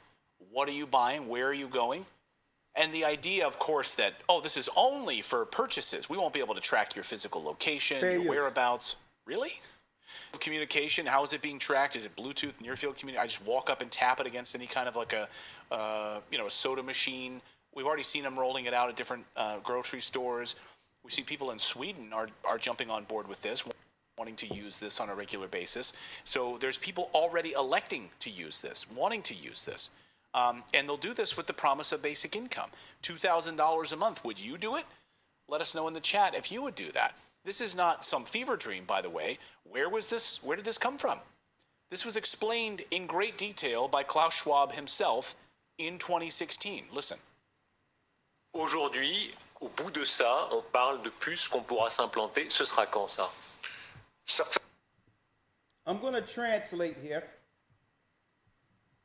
I'll translate for you all.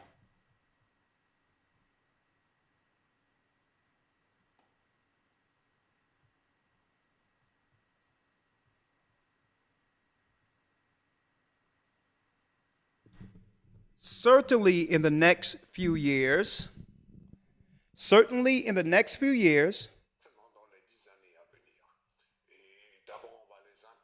and at first we will implant them in our clothes. So the people will have it in their clothes first.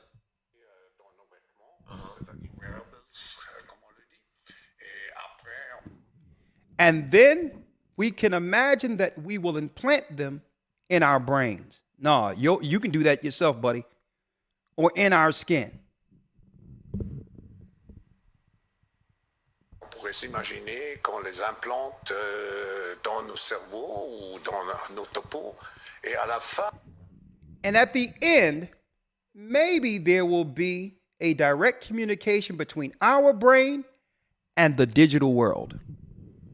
You can't make this up. peut-être il y a une communication directe entre notre cerveau et le monde digital. Ce que nous What we see is a kind of fusion of physical, digital, and biological world. C'est une sorte de fusion du monde physique, digital et biologique. Digital and biological. What do you guys think? Am I the only one outraged by this? They want to inject this and to be able to control our monetary policy. I know this is a little hard for some people to swallow, but they are doing it, guys. I mean, this is what's coming out with this reserve currency. This will be, and I have to ask the question, I'll ask it again. Do you think they intentionally torpedoing the US dollar in favor of this currency? It makes it unattractive. And they want us to move away from cash to begin with. That's been the plan all along. But I mean, the writing is on the wall here, guys. I don't know. This is the kind of thing that I want to sort of put aside and be like, no, until I cannot any longer. Until they're knocking at your door. We're here for your chip installation. Right. Natalie, where's your hand? I guess I'm more prone to consider something like this after the pandemic. You heard her? Hey, they putting it together. They should have gotten the academy, Elder Lawyer. They'd have been known. But maybe, I don't know, maybe they'll subscribe. I'm going to check and see if they're subscribed to A Gathering 144 because it seems as if they're on to something right here. But anyway, Elder Lawyer. You have some people eyes wide open. Now, when I was coming up, I heard some people, they probably just didn't have they had a different understanding at that time. You had some Israelites saying that, as a matter of fact, I grew up under those. I was a general there. So we were teaching in the 90s that the mark of the beast was anyone working for the system. It wasn't an actual chip. And I noticed some of the same Israelites or groups or whatever the case is that wasn't speaking against when the jabby jab came, that made it an option, are the same people who has a question on what the mark of the beast is. So if you leave it as what? An alternative one way or the other without standing against it, then to some degree, these so-called religious leaders can become complicit. With the congregations who are trusting their leadership, this is something that you can't falter on in a time we're living in now. You can't up and tell people, well, I'm not sure whether or not of what this is. When people are depending on you, your aptitude and your connection with God to guide them in times of uncertainty. So if we learned anything during a crisis, people become wishy-washy who are confident otherwise when things are normal. What are they going to say, Elder Lawyer, when this is rolled out? And as Schwab said, he's seeking to do this. The interview was 2015, and they're right on course, he said, to have this rolled out by 2026. He said in 10 years, we want these things implanted in skin as well as the brain, from this interview of 2016. Right? So we're right here. Right. Next month, there will be, through Elon Musk and others, some type of demonstration near the end of August, right? Where the neural link, to some degree, is going to be rolled out. The neural link is connecting the brain to what? The beast. Well, they don't call it the beast. To a system. They'll be able to, Neuralink will be able, it's going to be this big miracle that can help in the medical field or what have you. And then after this, I believe, that's 2025. I don't know what crisis that we can look that they'll roll out. That's going to have everyone running to get microchipped as an eventual scenario sometime around 2026 if what he said 2016 is on schedule. He said in 10 years, we want brain chips and we want chips under the skin. And hey, I mean, why not? I mean, why not? Well, we're going to show you why not in a second. Get Revelations 14, Elder Lawyer, before I open up the phones. But if you listen to our brother and sister on the morning show, getting chipped by the beast is nothing but a party. Fair use. Of course, you're going to want to do it after this. Of course. Why not? Look how happy they look. See? I love this big board. Oh, topic. yeah. Oh, yeah. It's a That's why you big came move back. at an office that could change the way a lot of Americans work. A tech company in Fair Wisconsin is offering to implant tiny microchips into its employees. Not just the chips could allow people to unlock office doors, make purchases. Rebecca, come on here. So many questions about this, Robin So and many. Michael. Good morning. We asked a lot of them. This is the first American company to ever try this. 1 week from today, many of the employees, including the CEO, will voluntarily have the microchips implanted into their body. Oh, isn't it? Listen, nothing can be wrong with this. Look how happy she looks. Look at this. The Stepford wives. And they're calling it, I'm not kidding here, a chips and salsa party. Oh! This morning, like a scene straight out of 007. So you can keep an eye on me? Employees at one Wisconsin tech company, 3 Square Market, willingly making that fantasy a reality, implanting their own bodies with microchips. What did the employees say when you brought this idea to them? Half of them actually within 5 seconds says yes. CEO Todd Westby, along with 50 of his 80 colleagues, even his wife and kids, preparing to implant these chips, the size of a grain of rice, between their forefingers and thumb. Elder Lawyer, they want to invite you to a chip and salsa party.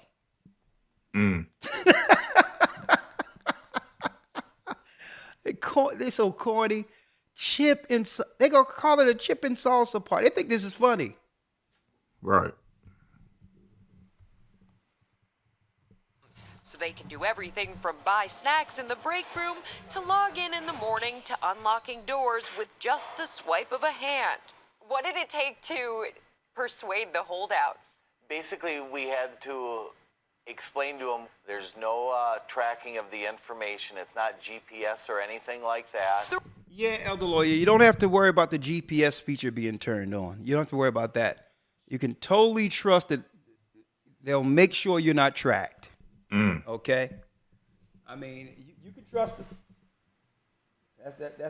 They're honest. You know? The radio frequency technology in the devices, approved by the FDA. Oh, yeah. The tattoo shops are going to have these too. Right? They're going to roll them out. The same people. Because don't forget, during the stuff a few years ago, tattoo shops, they were opting in to get that thing done. Right. Will be inserted with a small needle by a licensed technician. Some internet experts warn that the convenience could come at a cost. Many things start off with the best of intentions, but sometimes intentions turn. We've survived thousands of years as a species without being microchipped. Is there any particular need to do it now? Participation is optional, and some are holding out. There's always the fear of infection, so it's the unknown right now. But many are excited to... Infection? Is that our concern?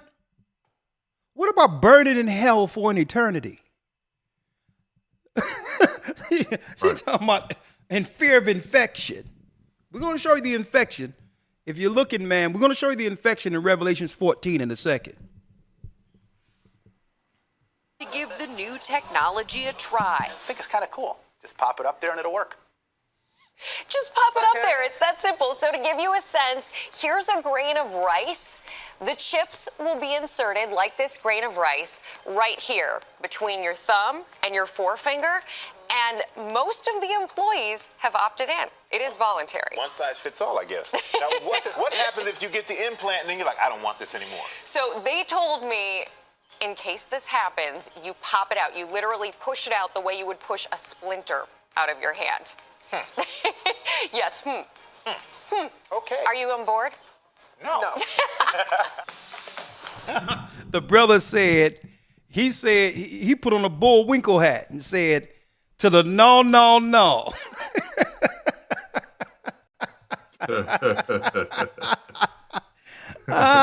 Hey, you know, he's not. He said no because you know it's all about optics. It's about the trust optics. If you have someone who looks like you agree, there's a good chance you can be persuaded to try it. So when they had two black people there, they understand that the majority of our people are what? Christians. Grew up in the Christian church, and regardless of the exegesis or the philosophy out there, the mark of the beast have always been a no-no within our community. Mm-hmm. We've been waiting for it. We didn't know who was going to administer it. We thought it was one man who was going to pop up with that Jesuit lie of one Antichrist. But all in all, our people have always been thumbs down on getting the mark of the beast. So how do you do it? Through their propaganda, Elder Lawyer. Of course, you put two black people before us and say, ha, ha, ha, ha, chip and salsa party. You know, but at the end, you see my man stood 10 toes down and said, because you notice the white woman asked them, what about y'all going to get it? And he said, Bullwinkle, no, no, no. So it's really trying to coax us into it. But I believe they're going to get a large number of us if they do it with a caveat.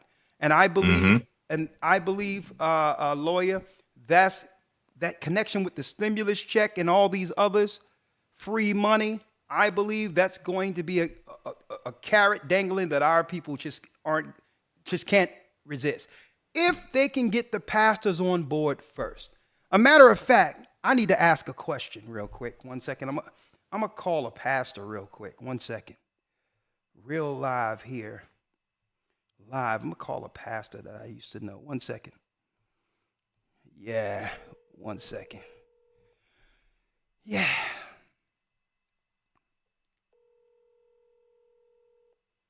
Hey, Bishop. Hey, Nash, I got a question for you real quick. If the government came to you and said privately they'll give you $2,000 a month, right? $2,000 a month, free money, and it'll be attached to your bank account or whatever the case is, and you can always spend it by swiping your hand at a supermarket. Would you get a chip injected in your hand if they offered $2,000 a month for you? Almost said H, Huh? I would say H, and get out my face and talk to that young. Yeah, and you would make sure you tell those in your congregation the same. You'll do a Bullwinkle on them. Hell to the no, no, no is what you're saying. That's what I would do. My brother from the same mother. Talk to you soon. All right. All right. Hey, we even got pastors on board. They waking up. That's right. Hey, that was a pastor live. Hey, listen, you can say what you want, but you know what? I believe that the government is going to tighten the screws. It could be during a serious crisis where it's the perfect storm that will force people into doing it. Right? Suppose it's a thing where it's a perfect storm, Elder Lawyer. A lockdown. The same time the lockdown is happening, there's stuff that's being administered again, right? Jobs are not allowing people into their businesses. Bills are piling up, right? And then when it comes to whatever disease or whatever that's working, now they're getting the schools involved saying that, listen, you're unfit by not making sure your children are good. So because of this, we're going to step in and cut off any subsidies you might have, such as SNAP, welfare, Section 8. You must comply or you're out of here. And you'll be able to do it privately without anyone knowing. So I'm going to revisit this conversation with him later because, I had a bone to pick with some of the pastors during that time when everything was shut down, where they thought as a viable option to keep things going to allow the government into their buildings. Now, and the reason why I had a problem is you can do what you want as a pastor. It's up to you. My problem is, elder lawyer, hold on.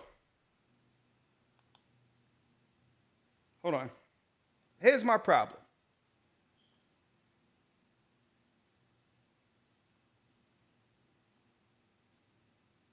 Here's my problem. My problem is the government make claims of separation of church and state when it's convenient for them. That was my problem. If you're going to say it is separation between church and state, and that's why prayer in the Bible is no longer allowed in school, then we on the other side can say, well, these buildings that we have to serve our God and serve our community who worship Christ here has a separation policy when it comes to you promoting something government that in an institution that belongs to God. You can't have it both ways. You can't say that there's a separation between church and state and take the Bible and pray out of the school, but say that when there's a crisis, you want to use what? A religious building that believes in God. No, you can't have it both ways. If there's a separation, let it be a separation. Don't try to convince me. Don't come in here with your government and try to convince us to vote for your candidate. Don't use our facilities to try to push something on our people based on their belief in a leader or someone who's established under God to guide them. So that was my problem with some of the pastors. They were opening up their institutions for government initiatives when the government is stating clearly they want nothing to do with our Christ. That's hypocrisy at its best. Elder lawyer, let's deal with this one scripture, then open up the lines. Yes, sir. Let's get it. Revelation 14:9. Let's see if the woman have more to worry about than an infection. Yes, sir. All right. Revelation chapter 14, verse number 9. Okay, let's get there for the folks here, for my brothers and sisters. Right? All praises here. We're in the Bible now. Let's see if she have more to worry about than an infection. Revelation 14:9. Let's read it. Revelation 14, verse number 9. And the third angel followed them, saying with a loud voice, if any man worship the beast and his image, and receive his mark in his forehead or in his hand, the same shall drink of the wine of the wrath of God, which is poured out without mixture into the cup of his indignation. Read. And he shall be tormented with fire and brimstone in the presence of the holy angels and in the presence of the Lamb. The Lamb is Christ. Christ isn't having it. Read. 11. And the smoke of their torment ascendeth up forever and ever. Read. And they have no rest day nor night, who worship the beast and his image, and whosoever receiveth the mark of his name. Here is the patience of the saints. Here's the patience of the saints. The saints ain't having it. Read. Here are they that keep the commandments of God and the faith of Yeshua. See, that's key. Even for Israelites who say, let's keep the commandments. It's a lack of faith. It's a lack of faith accepting or pushing the initiatives which are anti-God. And the beta test happened a few years ago. That's right. When so-called Bible believers and leaders were buckling under government pressure when it came to their initiatives. That was the test. If they were wishy-washy then, you have to keep an eye on them when the chip rolls out. I'm going to tell you this right now. So you can't claim that I'm following the commandments, but then you show forth a lack of faith during a time of crisis. Right? Elder Lawyer, anything you have to say before I open up the lines? Because this is what I need to know. Someone says 501c3. Let me make it clear. Those under 501c3 didn't have to comply to that. Right. Okay, they didn't have to comply to that. Now, we're not 501c3, but I understand what 501c3 status is. Okay? You could have had 501c3 and not opted into none of that. You could have just kept your doors closed. Or, believe it or not, you could have actually kept your church open. You could have kept it open. I know many pastors kept their church open all the way through the whole thing. Through the pressure and all that. They had measures in place, but still they kept it open. So no, 501c3 doesn't make it where you're forced to do what the government says. All right? No, it doesn't do that. Right. Okay? It's more so a tax status. So that a church or a nonprofit can operate as a nonprofit without having to worry about the tax.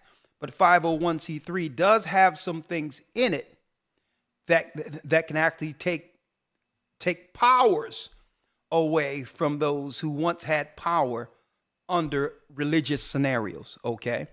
They have committees and all these other things that can circumvent the pastor within these new guidelines, all right? So, no, don't believe that. 501c3 is just a status, okay? Right.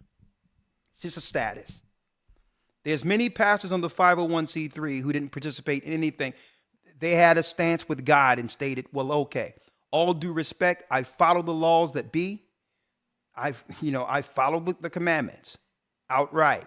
But all in all, there's a separation between church and state. Okay? And guess what? When the contradiction comes or the resistance comes, when you bring forth an initiative that's against my faith, okay? I have a religious right not to accept anything that's against my faith and my beliefs. Okay? And some pastors stood down. They stood on their faith. All right? Now, some others believe that, the jabby jab at that time was the mark of the beast, and they withstood it for that. But I said it from the beginning. No, that's not the one. But guess what? What I'm seeing, everything being put in place, is actually priming the pump for what's to come prophetically in the future. 515-605-9327. Will your family members get this when it rolls out if it's a guaranteed $2,000 a month?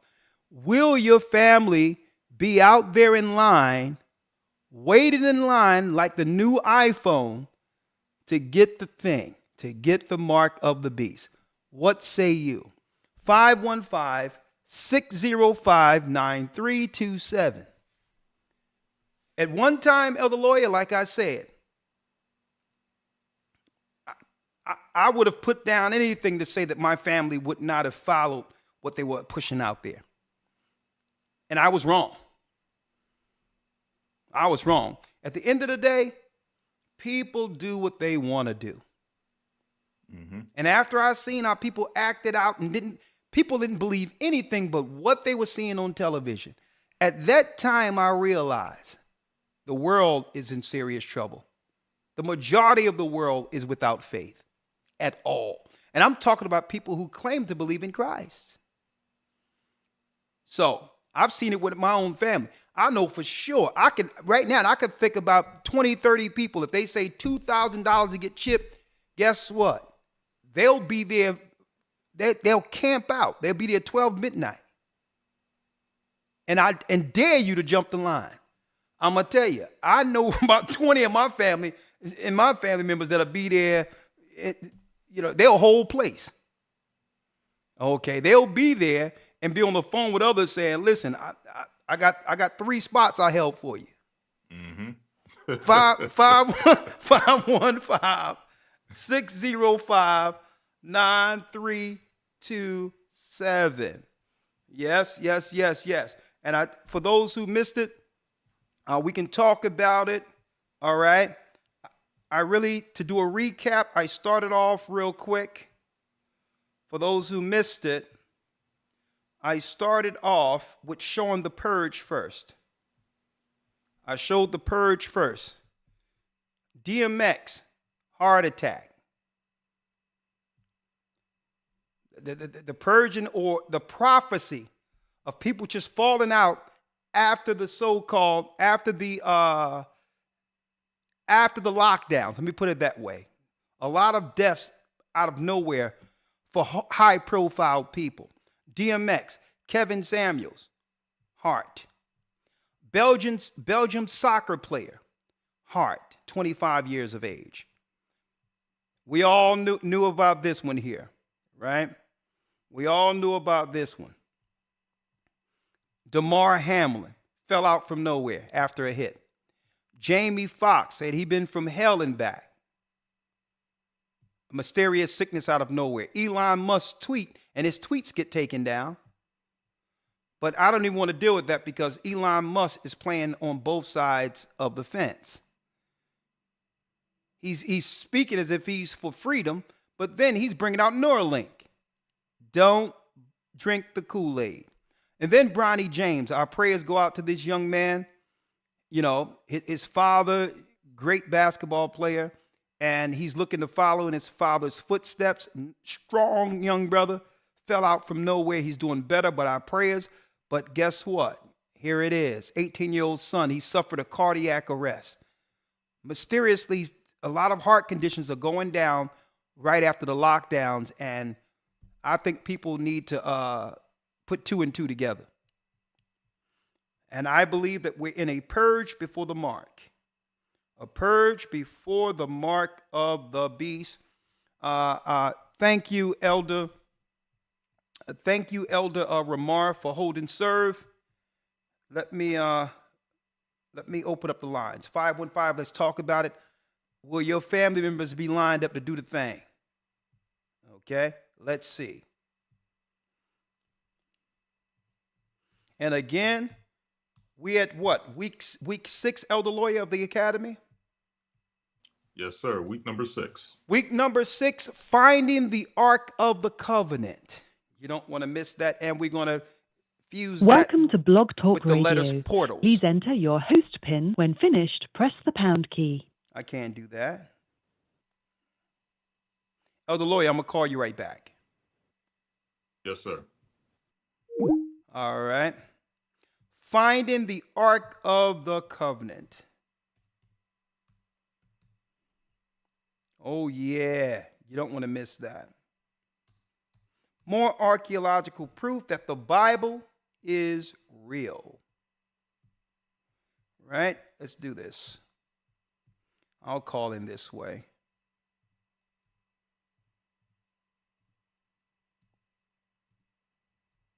And if you're interested in getting in our academy, just go to historytimes.org. You don't want to miss it. This has been the best academy to date.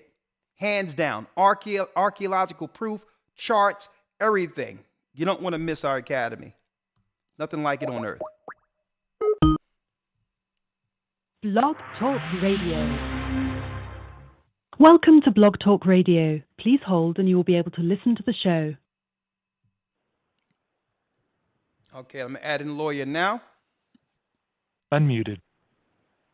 Okay, we have Steve who's live in the place. Elder Lawyer is back with us. Steve, the floor is yours. The purge before the mark is the topic. 515-605-9327. If there's a person who's going to take the mark of the beast who don't believe it's the mark when it comes out, the RFID chip, let us know too. You can come in and you can bring your side of the argument. We'll be happy to hear your side of why it's okay to use your, a microchip as your debit card. All right, 347 area code. Shalom, Elder. Shalom, Steve. How are you? I'm blessed. All praise to the Most High. I came across something that's very interesting yesterday evening. My nephew introduced me to something that is called the super stamp. Now, this stamp that they're advertising is supposed to have some certain type of pattern on it, where if you were to have any type of ailment, it can solve your ailments. And I was listening to the presentation for about a half an hour, 40 minutes or so. And he asked me, was I going to deal with this? And I told him no. And he said, why? I said, because that's clearly part of the market abuse system. And he says, what are you talking about? I said, they're going to use these type of things to program you to make some great miracles happen.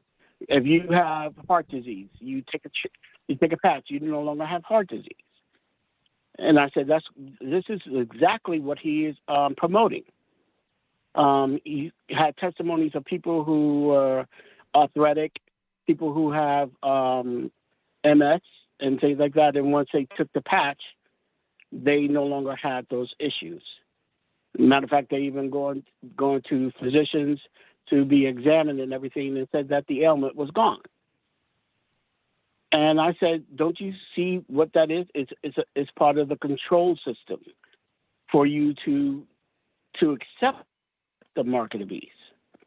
And he says, I don't think so. I'm like, okay, well, you did take that shot anyway, didn't you? How old is he? How old is he? My nephew's like around 40. Okay. Hey, if anything, like I'm doing, I'm taking inventory of the close zombies. Okay. Yeah. So what I'm saying is, metaphorically, what they showed on The Walking Dead is what's coming, and it's not people walking around coming out of the grave eating people. It's talking about those who are operating with their eyes shut. And when the world comes into full view, the reality of what this world is, you understand, they're going to be scavenging to survive. So the whole deal is, we're in preparation mode now, right?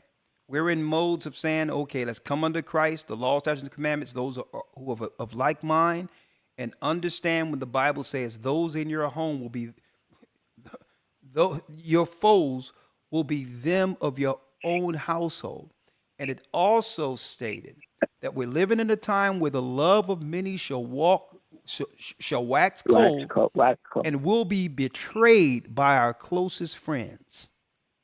So the whole deal is, brother, we were born into a war. And I'm going to tell you what's a shame. I'm going to tell you what's a shame that I'm recognizing after traveling the whole world. You have a bunch of white people that are more prepared for what's coming than our people. Indeed. And see, and this is I see that. Yeah. Not to say some of them are walking around bumping their head all over the place too, totally blind. It's not all, but if you're looking at a percentage, there's more of these other nations in tune to understand what's going on, and are actually putting measures in place to survive. In comparison to our people, I mean, the numbers are drastic. You understand? And it's deep because are you in the academy? Yes, I am, sir. Yeah, you notice we were talking about the Constitution and the fact that has been one of the greatest obstacles of the elite, having that Constitution in place, and they're trying to redirect and do things to try to chip away at those rights for those who are under the Constitution. Well, a lot of people don't even know that the Second Amendment, when it comes to protecting yourself, is actually a law that's laid down by Christ himself. Did you know that? No, that I did not know, but let me read this. Go ahead. Say what you got to say. Please. But they already have a plan in place to eliminate the Constitution and everything. With the next, what is it? Emergency. The World Health Organization is going to remove all the laws and statutes and everything, and come in with their own control. Well, I know what you're talking about. It's not really getting rid of it, but under an emergency declaration, they're able to circumvent the legislators to roll things out, which is an end around the legislative branches of the government. I know what you're talking about, but it's not going to be them getting rid of the Constitution more so than circumventing it. Let me read this for you real quick. Where it says, 1 second, where Christ said, sell your cloak and get a sword. Elder Lawyer, grab that for me real quick. Hold on 1 second, all right? Yes, sir. Yeah, I have it. Luke 22. Listen to this. Second Amendment. Now, a lot of us believe that this was the so-called founding fathers who drafted that. But a lot of the laws that's in the Constitution came from Bible precepts to protect believers' sovereignty. Look at this right here. This is Christ himself. So if they wanted to disarm what you would call citizens who aren't criminals, folks, that's anti-Christ. Let's read this real quick.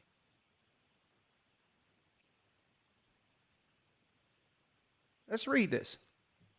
Luke 22 reads, this is Christ. And he said unto them, when I sent you without purse or scrip and shoes, lack ye anything? And they said nothing.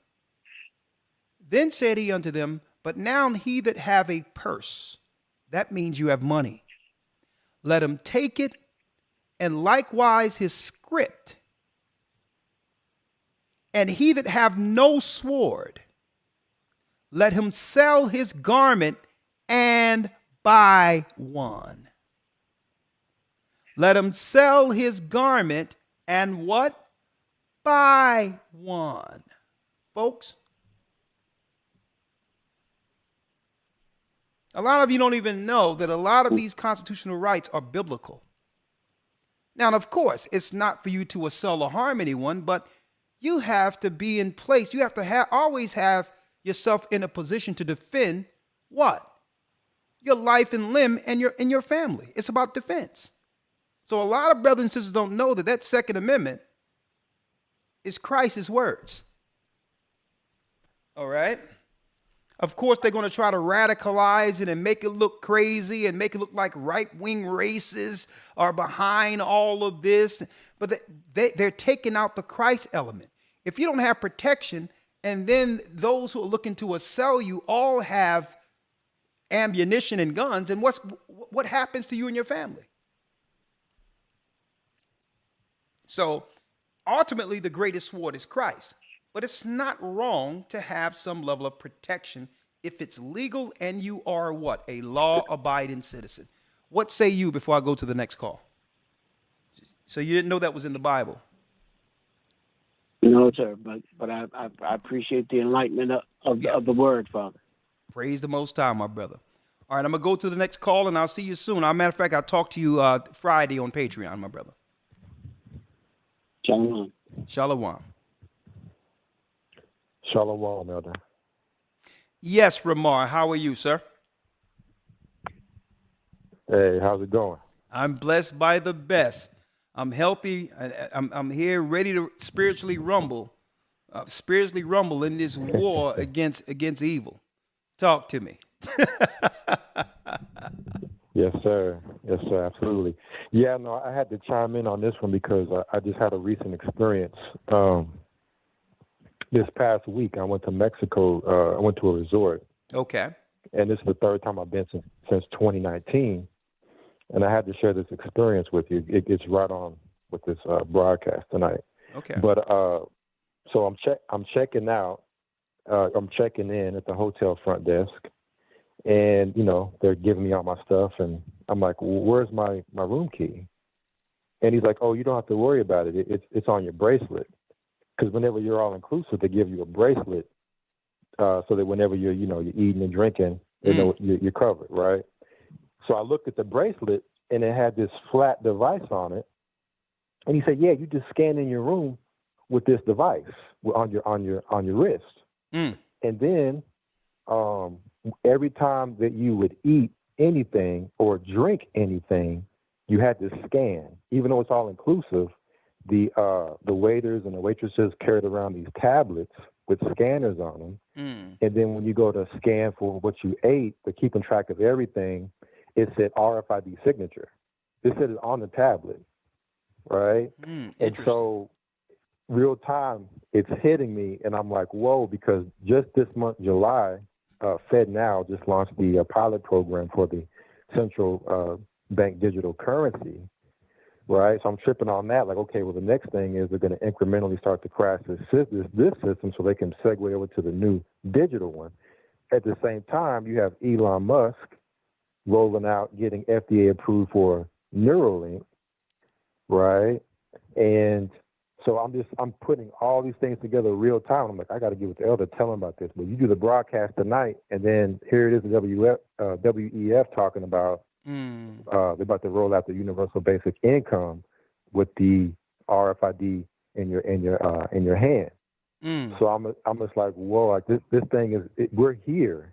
Yes. And the crazy part of it is, elder, I had to catch myself because it was so convenient to be able to just go to my room and just scan in. And when you're dealing with hotel cards, you got to keep up with them. You can lose them. You got to reach in your pocket. You got to try to locate it. You have to worry about none of that. You just scan in, and then every time you go to, get your food or your drink or whatever, you just scan. Everything is just all in the scanning of the wrist, and it's all convenient. And I'm like, you know what? It's going to be so easy to get people more and more on these particular types of, things where they're getting the bracelets on people and getting them in these scenarios where they got to use them, and to just transition from that over to being inside your body for security purposes. It's going to be so easy, like giving candy to a baby.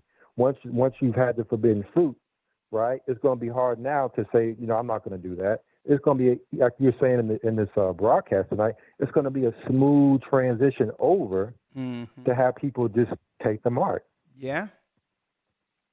And just hypothetically, Elder Ramar, just say if there are dissenting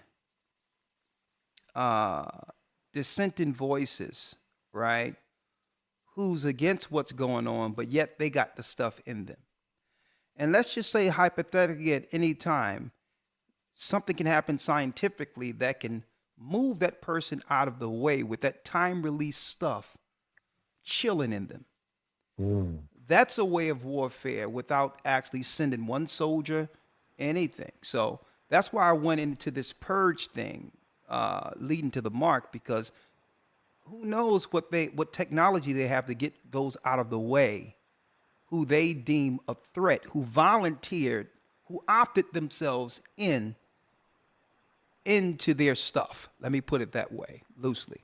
Now, the next thing I wanted to say, and thank you, Elder Ramar, the sister had a good question. She says, I thought it said that the weapons of our warfare are not carnal. She's absolutely right. The weapons of our warfare are spiritual. So was Christ's weapons against evil warfare. It was spiritual. Christ was the most spiritual they come. But he told the disciples to sell their cloak and get a sword, not for them to go to war, but to defend themselves. And the example I can give you is that the weapons against your warfare is not carnal.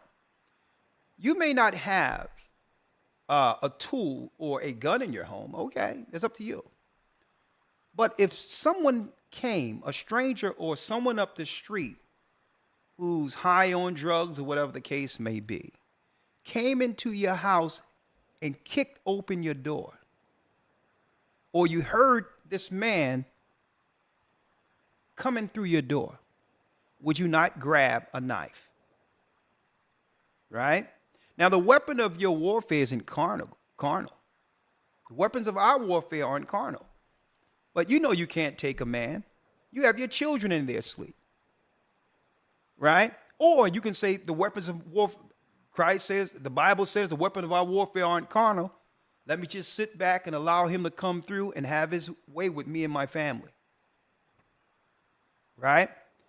So you still have to be logical with the scriptures. It doesn't mean you have to sacrifice yourself for someone who's coming to assail you. That's not what the Bible is saying when it says the weapon of our warfare aren't carnal. What it says is you can't battle carnality with carnality. You must operate in the spirit. That's an entirely different subject than having some defense for you and your family. Two separate topics altogether that shouldn't be intertwined. All right. Ramar, anything else? $2,000 for each person who come and get beast mode. Let me ask you. Do you know anybody in your family that line up to get some of the what they call a sweet chip? Nope. Chips and salsa, they call it. Chips and salsa. not immediate family, but extended. Based upon what happened in the past few years, I would say it's an easy yes for them, because they are carnal and stuff of this world is very dear to them. And just one last thing before I let you go to the next one, Elder. Okay, it's on you. One last thing I noticed. Yeah. When I was going through the airport, which I didn't notice the last time. I think the last time I flew was for Passover to Cleveland. Was now here in Dallas, they had the facial scanners to where you didn't even need to use your passport. You just stepped in front of the camera, and they would scan your face, and your passport would pop up in the database. Some people they were scanning, and then they would have them stand in front of the camera to make sure that the facial recognition matched your contours of your face with, your passport, so there's no passport fraud going on. I'm like, whoa, they're really tightening this thing up to where you're not going to be able to, like the scripture says, buy or sell, lest he that have the mark, with all this mark of the beast technology that they're rolling out. And I'll leave it there. Well, thank you, Elder. I appreciate all your work, and hey, let's finish, right? Bless you, sir. And someone asked, well, what if the 2,000 run out? You have to realize what they're planning with this universal monthly package they're doing. They're not seeking to have it run out. What they're trying to do is get more people on board and eventually move all people into that universal community of just receiving the minimum amount being doled out by the government, the highest form of control. Socialism at its best. Okay? And all in all, it's really, when you look at it, as far as I'm concerned, it's rooted in Marxism, and it takes away ambition. One thing about capitalism, it comes from the old adage, that's right, you eat what you kill. How ambitious you are is how much you can actually grow and accumulate more for your family. Well, no. What they're trying to do is trying to demonize anyone who worked hard and say that everyone should have all things equal. And it sounds good on the surface, but can you trust those who are doling it out? That means you give up your right to property. You give your right to everything, and you're just using what belongs to the government. You own nothing. And as long as you are a complicit citizen, you'll be able to operate with your little $2,000 in the area they deem as necessary based on you not hurting the ecosystem. So if they feel that out of that $2,000 that you should only be able to have one steak for your family every 3 months? Well, guess what? That's right. It's going to be transitioned into a socialist scenario where when you use it, you can only get the products allowed according to the schedule based on what? The global warming and helping the earth piece, the eco piece. So now it first start with $2,000. Then it begins with, well, this is what you can get based on that $2,000. Okay. A cheese sandwich with some bread, no mayo this time. Okay. And everything is going to be digitally allotted so they can know exactly what you're getting. And that's not dealing with the cost of living. Suppose you get $2,000 and the gas prices keep going up and all the products keep going up. Now what? They're not adjusting that $2,000. Right? The cost of living is something. Chris has a comment. Shalom, Elder. Shalom, sir. How are you? Yes, sir. Oh, good. Directed to the question you asked, Elder, I know if people was willing to go get the jab for $100, I'm sure $2,000 is gonna light it. You know, what I mean, they eyes is gonna have the dollar sign in it, like Scrooge McDuck. So I know, elders, like, and I'm so glad to this church. All praise to the Most High, higher, that this church is putting the truth out there, just to give them that option. It's either you're gonna, it's like you said, Elder. It's either you're gonna choose the Most High or Satan. There's only two choices, and this is the option that the church is giving. And I'd like to thank you and Elder Lawyer, Elder Dale, for doing the work. All praise to the Most High, higher. Well, thank you, my brother. Thank you. Yeah, I'm gonna tell you. Hey, I've seen some family. Listen, all due respect, and I love my people, but I'm in North Philly. Elder Lawyer, and they was giving out those I'm talking about when these things started rolling out. When the Popeye chicken sandwiches was hitting. Listen, I know some people who went to go get their stuff to get a couple of chicken sandwiches. So I mean, we up against it. The children of God is up against it. Now, if you can do that for a few chicken sandwiches, I know what you're going to do with $2,000 on the table. Right.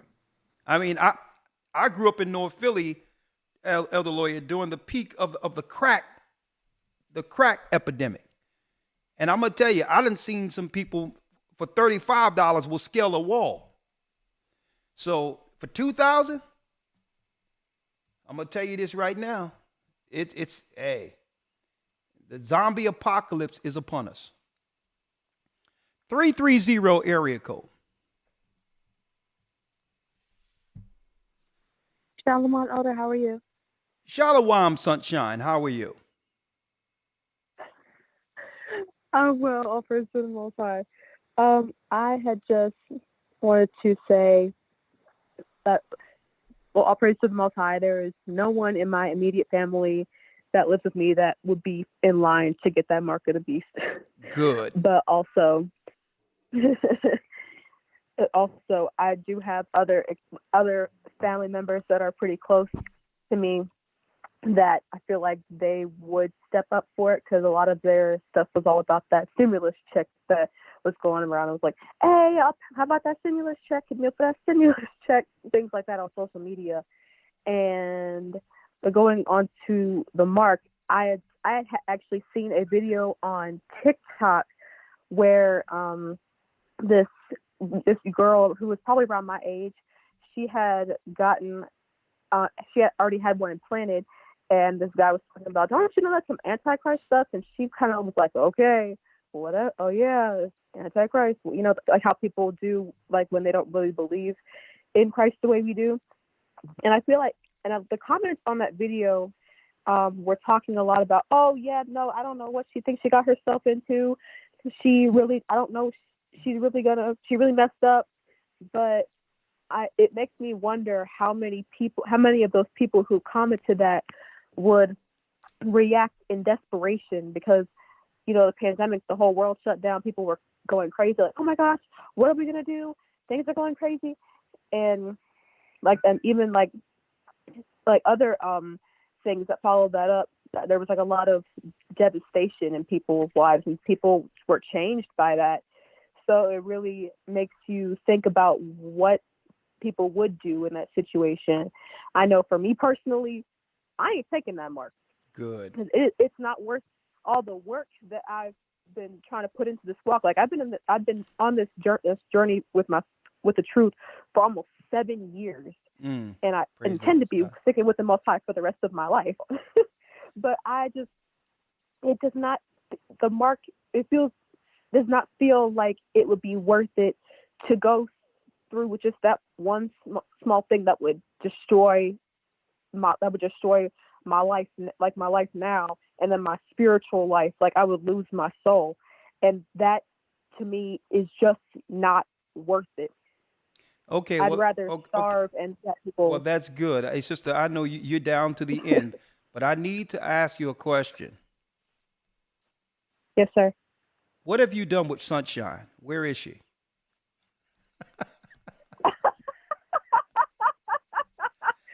I don't know Sunshine. They've cloned Sunshine. Really? I'm like, hold up, but she's not in the basement tied up, is she? Who's this? No, sir. No, it's funny you say that because I'm with the Cleveland congregation and I have a couple of my brothers and sisters there that we're talking about. You sound like Sunshine. Oh, okay. All right. But if you see her, tell her I said hello. Okay, so you tricked me. I knew you were in Sunshine. All right. All right. See you later. No, sir. My name is Sayakwa. Oh, okay. Stop playing with me. Hey, we love Sunshine here. I'm like, who cloned Sunshine? All right. All right. Shalom. All right. I'm like, that ain't Shalom, Elder. Bless you. All right. Don't be messing with our people now. Okay, Kmar has a comment. Shalom. Shalom. How you doing, Kmar? I'm blessed by the best, and his name is Ahaya. All right. How are you? Oh man, I'm so blessed. I just wanted to say, there is a cartoon. It's an animation that I'm going to send Elder Lamar's way.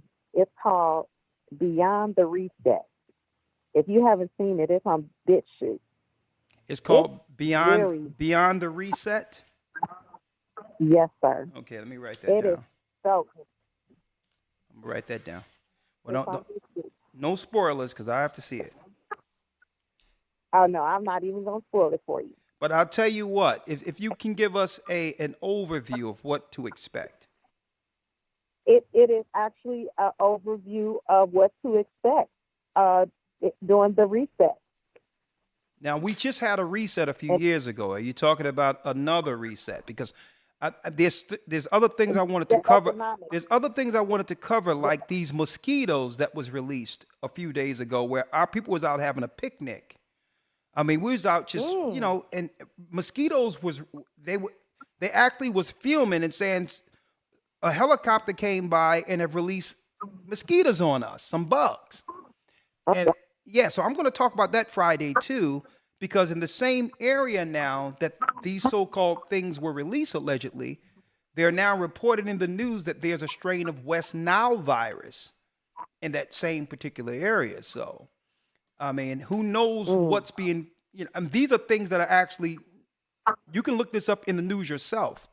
The news had to respond and say, there's no killer mosquitoes. There was bugs released. Well, the people didn't say they were killer mosquitoes. They're saying that they, a helicopter went by and they looked up. There were mosquitoes everywhere. So I got to look into that too, because are you saying a new reset based on what's to come, or a continuation from that reset all of us just came out of? No, this is it's futuristic. of the upcoming economic reset. Listen, It's an animation. I'm keeping my eye on 2025 and 2026. I'm keeping my eye right there. I believe that whatever's going to happen in that period of time is going to be a game changer of biblical proportions. And I wouldn't be surprised if they attach the next thing that comes and claim or say that it's from Africa. Cut it, snip it. Think about what I'm telling you. I wouldn't be surprised. The first thing they said, okay, Wuhan, whatever. I truly believe that the next thing coming is going to be some type of African connection. Because I know for sure, and I've been saying this since early 2010, that the last battleground for resources is going to be against our people in Africa. That's going to lead to us actually running on into the Nile and areas that the waters have receded and going into the wilderness. So that told me, when I seen those areas that going into the wilderness, that told me that the last battleground will be Africa. So the way they can indirectly attack it is claiming that there's something that came from there that threatens the world. So here we go. Here we go. And right. Then another one I want you to check out, if you haven't seen it yet, is on Netflix. Jamie Foxx, one of his last movies. Yeah. They cloned Tyrone. Oh, you know what? That yet? Don't tell me about it, because everyone is buzzing about this. They cloned Tyrone as if a lot of serious things are hidden subliminally in that particular thing that I have to see. So don't say anything. I heard about it. I'll tell you what. I'll look at it between now and Friday, and I'll talk about it on our Patreon. I love it. Yeah, we need that because it's very esoteric. But some of the stuff is just eyes wide open too. I was like, wow, it's interesting. Yeah, so they cloned Tyrone beyond the reset. And then to answer your question, unfortunately, when you said would our family members be in line for $2,000, Elder, some of our family members was in line for a dozen of Krispy Kreme donuts. Lord have mercy. What did you? They were giving out Krispy Kreme donuts here in Kansas City, and then there was a bar that was giving away free beer. Free, like man. Listen. So, yeah. Don't tell me that. I listen. I know a lot. I know a lot of folk. You talk about giving out some beer. Malt liquor, whatever the case is. I know some folk that'll be there for that. So, Lord have mercy. Sister, and I have a relative right sister, now. look what I have here. Hold on. Just hold on. I just found something. Okay. Hold tight. This is interesting. Very interesting. Very interesting. State of Florida. Now, this is the news. State of Florida approves release of millions of genetically modified mosquitoes. Why? Now, this was just last year, but why? And then this year, it seems as if they're seeking to agitate and discourage people from actually going out and enjoying good weather. But go on, you have the last word. Oh, I was just going to say, just the thought of it is giving me an indicator that the brothers and sisters, we need to start making our own natural insect repellent and just using it on a day-to-day basis, because they definitely, have an agenda. And the Bible says that the wise man sees dangers from afar off and hide it themselves. So I just think we need to be careful for nothing. Oh, man. Hold up, sister. Someone said they did us dirty. Hold on. What's going on here? I'm going to place you on hold. You need to see this. You know it's wrong when the title is They Did Us Dirty. Hold tight. I have to pull this up. Fair use. You know what? Let me download this. They did us dirty. Lord, have mercy. What we have here. Lord, our people, they give us no rest. Come on now. We just trying to have a all right time, you know? Fair use.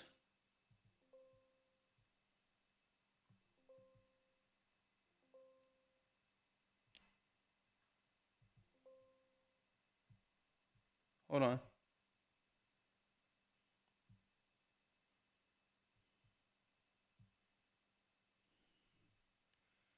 Lord, fair use. This sister usually have some good stuff here, so.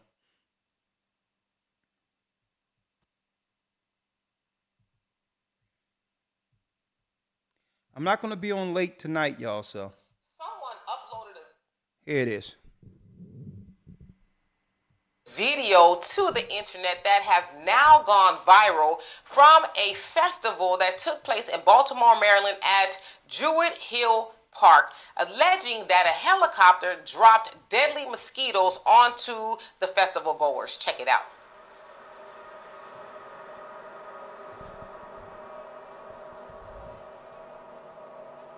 In Baltimore.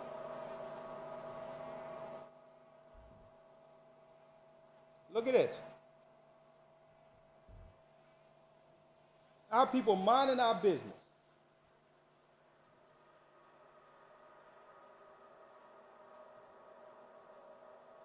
Look at this. So as you saw also on the caption, it said, helicopter released deadly mosquitoes in Baltimore, Maryland, AFRAM 2023. Then it goes on to say, Baltimore, I can't believe y'all did us dirty and released those bugs on us. So again, the allegation is that the city of Baltimore dropped deadly mosquitoes on people who were at the festival. Allegedly. Boy, we can't get together and do nothing. They're like, yeah, I know what we can do. Let's break this thing up. Like, where do you find mosquitoes to drop on a picnic at? I mean, to drop on a festival. I don't know. Where do you find these things? Huh? I wonder where we can find these. Huh?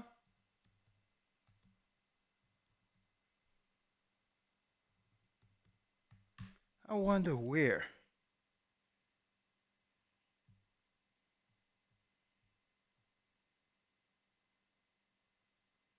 You know what? I don't even know if I can show this. I can't show this. I'll wait to Patreon.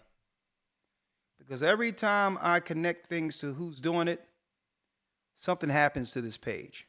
So, next call. I'm gonna use it to Patreon.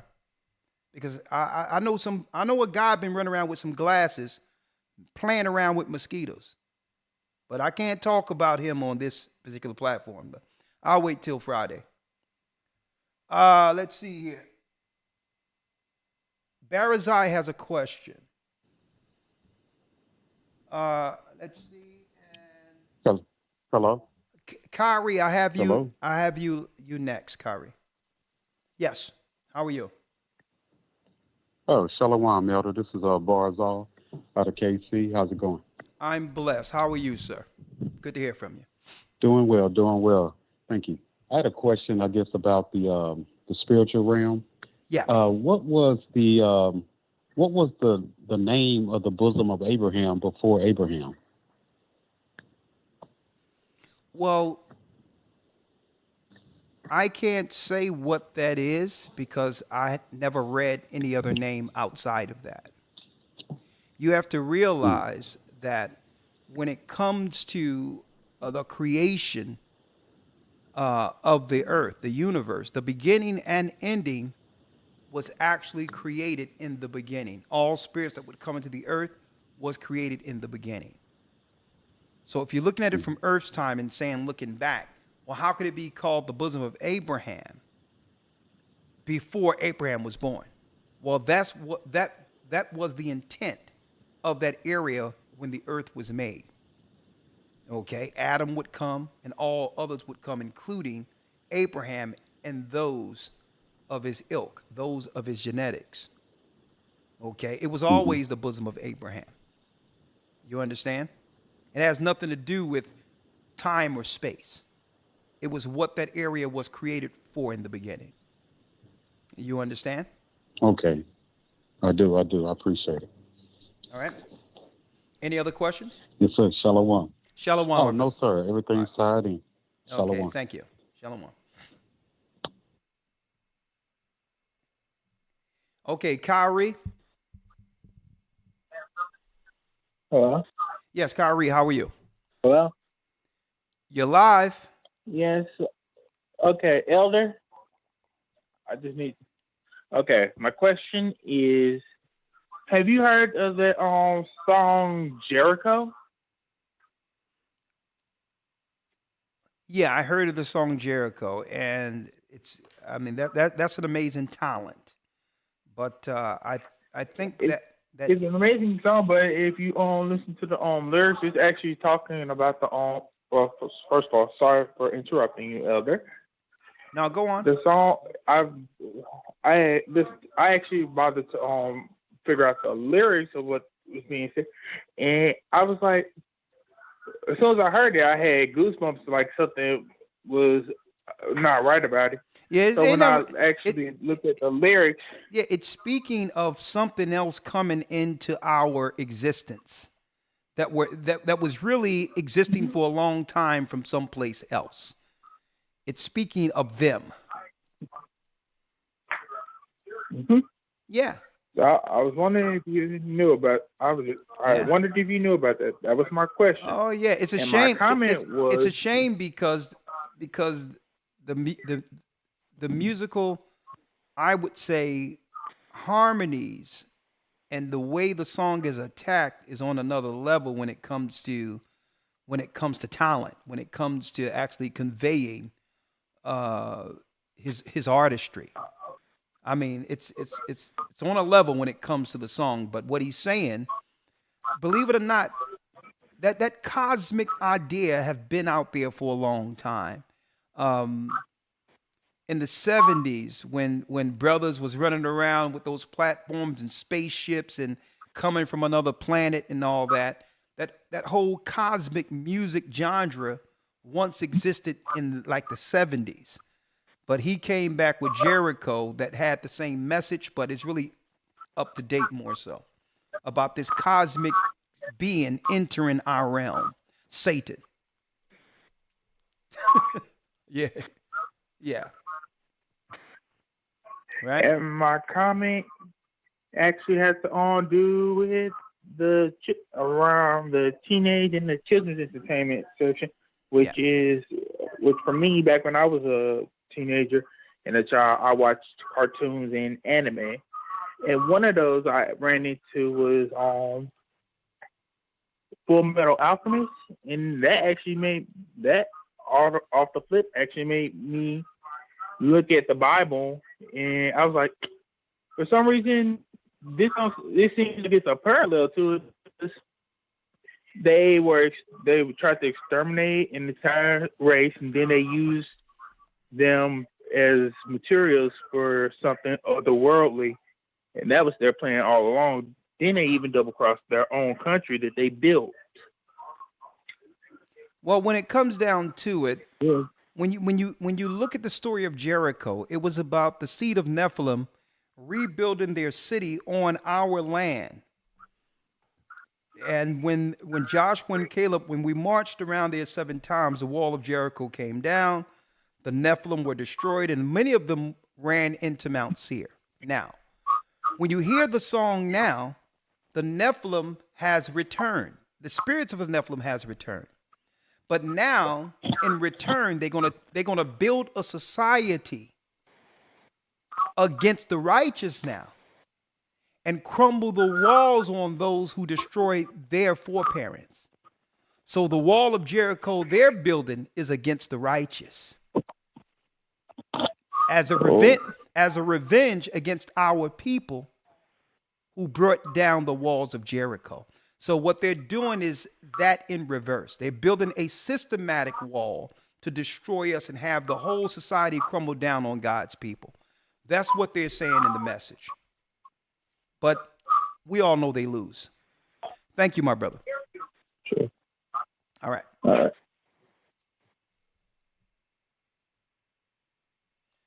Kmar, I think we had Kmar. I'm going to come back to you in a second. 720 area code. Anthony, the Purge before the mark. You're live with the Gathering of Christ Church. Shalom. Shalom, brother. I just wanted to say thank you, brothers. I appreciate all the help and all the love that you've been given. I just wanted to put that out there just to answer what you was asking us. Do we have any immediate family that would be in line for $2,000? And I actually monthly. Do, that's monthly. That's not $2,000. That's $2,000 monthly. That's almost $50,000 a year. You right, and I definitely agree with you. Just dealing with the jab that we came out of 3 years ago. A lot of the family members are women inside of my family, and a lot of the men have passed on or moved to different states inside of my immediate family. So a lot of the family that's here in Colorado with me are majority of women. And I came into the truth about 13, and I've been studying for a very long time now. And my mother, my grandmother, my aunties, they give me a hard time about the truth. My sister is an older sibling of mine, and she had just came into the truth, about a year ago. And she is fully grounded, and she tells me all the time, she's like, Anthony, brother, I thank you so much. I thank you so much. She's like, she tells me, with you being the only female figure in our lives in Colorado here, with us being that close, she's like, it's hard. She tells me every day how hard it is, knowing that there's not too many male figures around, and with all the women that in line, even her also, she fell in line also with the jab also as well. She knows how difficult it's gonna be with the elderly women in my family, that just so hard for them to believe what the word of the Bible, because my grandma, she always tells me, she's like, why would the government be wrong? And hold on, your grandmother said what? My grandmother tells me, she's like, why would the government be wrong? Well, let's stop right there. About anything. Let's stop right there. Slavery was a government initiative. So then I would have to respond back, all due respect, Grandma. Government, slavery, what do we think? You think were they wrong about that? And if they were, when did they become right? When did they switch from Abraham Lincoln, the Emancipation Proclamation is when they became right? I mean, right.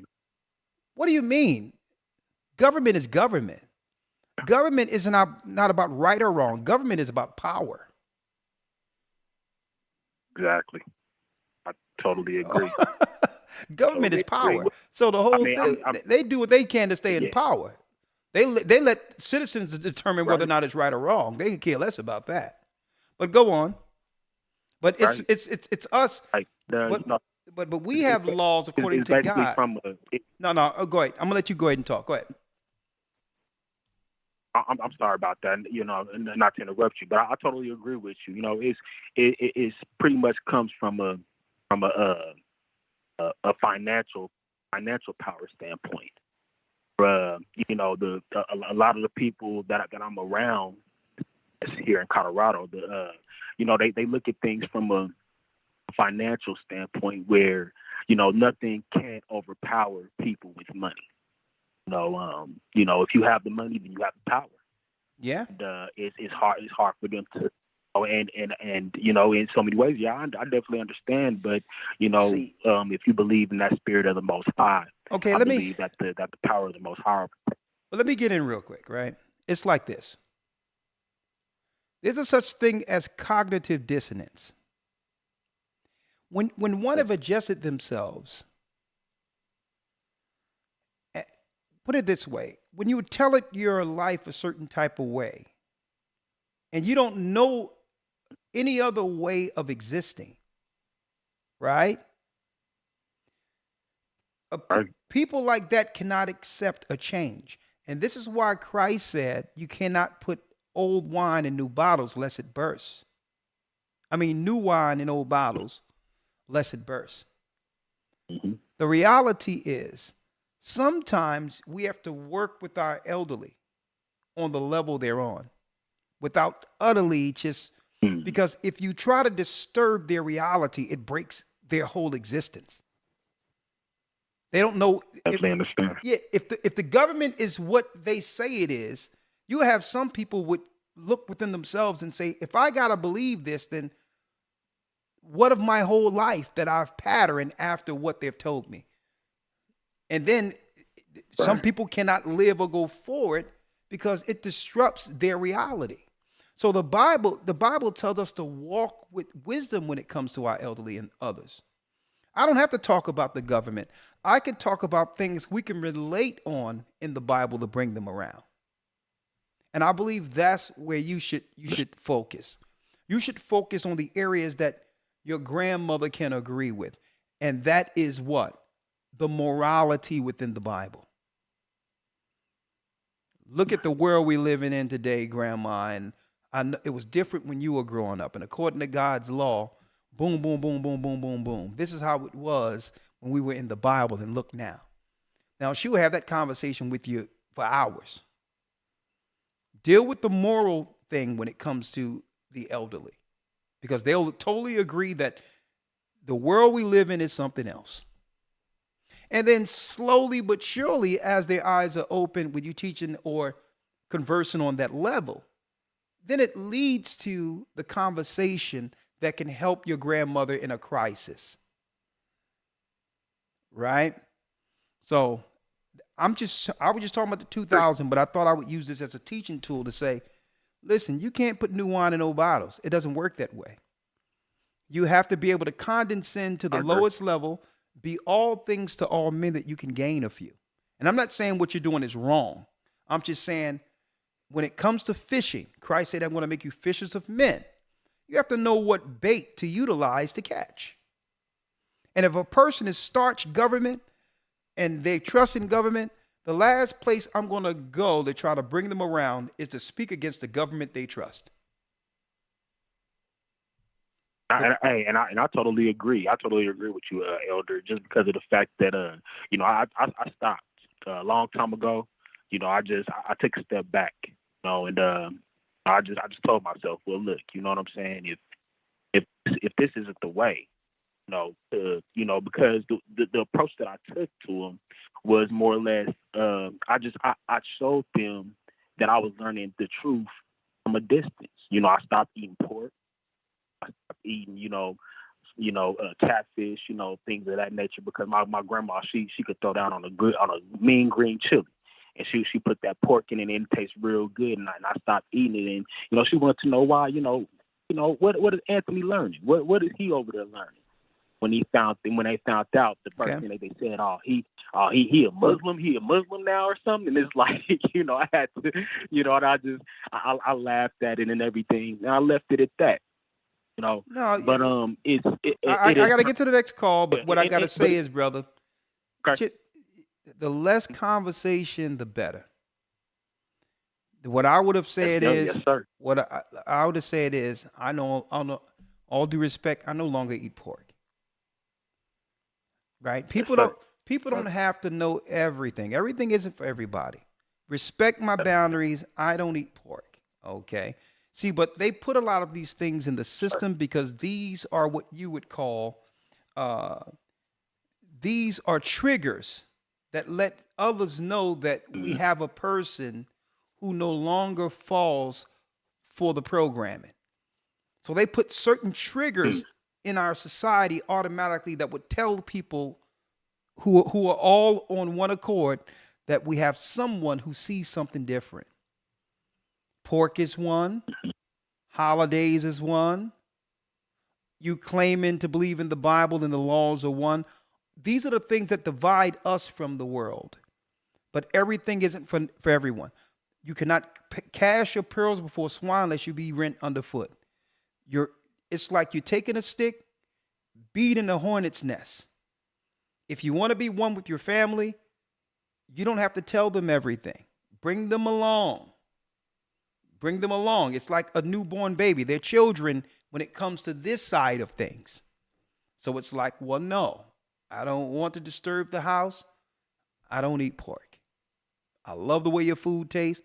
Is there any way you can do that without it being pork? That's it. All right? I'm trying to help you, young man. Yes, sir. Thank you, my brother. Shalom. Thank you, Shalom. brother. Appreciate you. I'm trying to help you because if you come off abrasive, I'm going to tell you, if they think that you are attacking their being with your beliefs, let me tell you, it'll be pork in your Kool-Aid. Okay, they'll find a way to slip pork in everything I'm going to tell you this right now. And they'll watch and see you drink it. I'm going to stir this fat back up in there. I'm going to tell you this right now. You got to go about it the right way, or you're going to be eating more pork than you know about. There's many ways they can slide some swine up in there. So I'm letting you know, be very careful. 803 area code.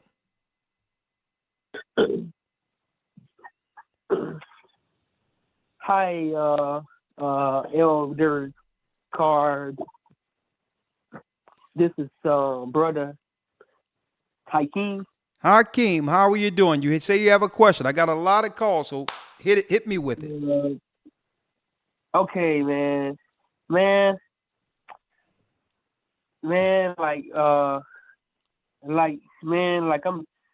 I'm just still dealing with the spirit of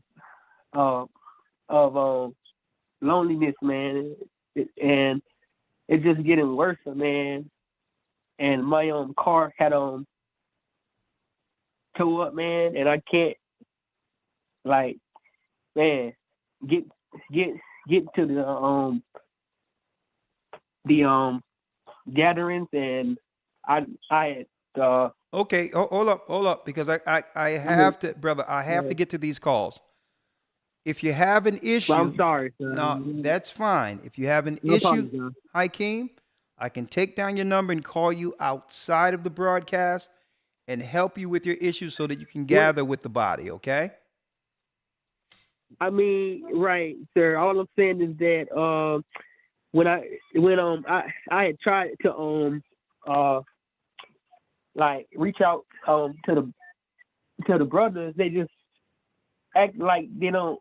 Brother Hakeem, all due respect, we have a topic to discuss, young man. All right, we on a topic. Yeah. If you have an issue to want to gather, I can call you on the outside of the broadcast and get someone to tend to your issues. Okay. Okay then, but I just wanted to say this final thing, man. I'm doing the work of the Most High, and I just hope He could just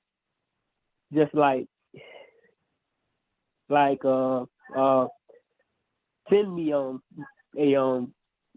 helpmate, man. But I know that's come not on, gonna brother. You never, can't be ever. putting out send you a helpmate on a broadcast, my brother. Listen, you're gonna get a woman. You can't be on a broadcast talking about. Listen, I need the Most High to send me a woman.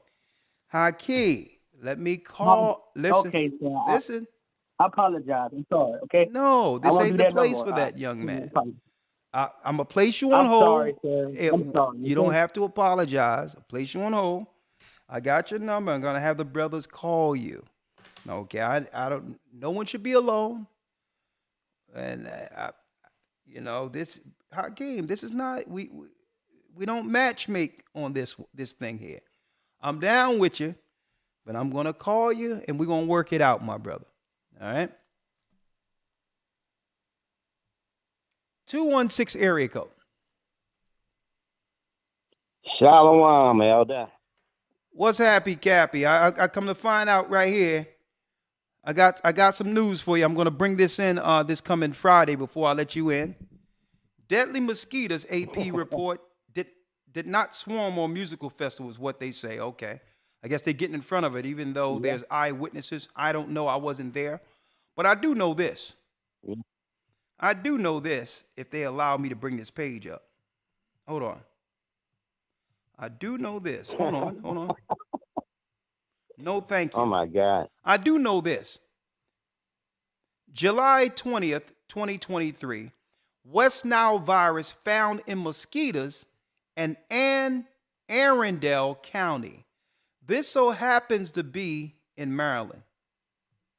I do know this. Wow. So I don't know what happened there, but I know real-time news that the West Nile virus, now that's deep because I heard about the West Nile virus years ago. And they're saying that as of Sunday, 7:30, the highway division there at the intersection said they found mosquitoes with West Nile in it. This is interesting.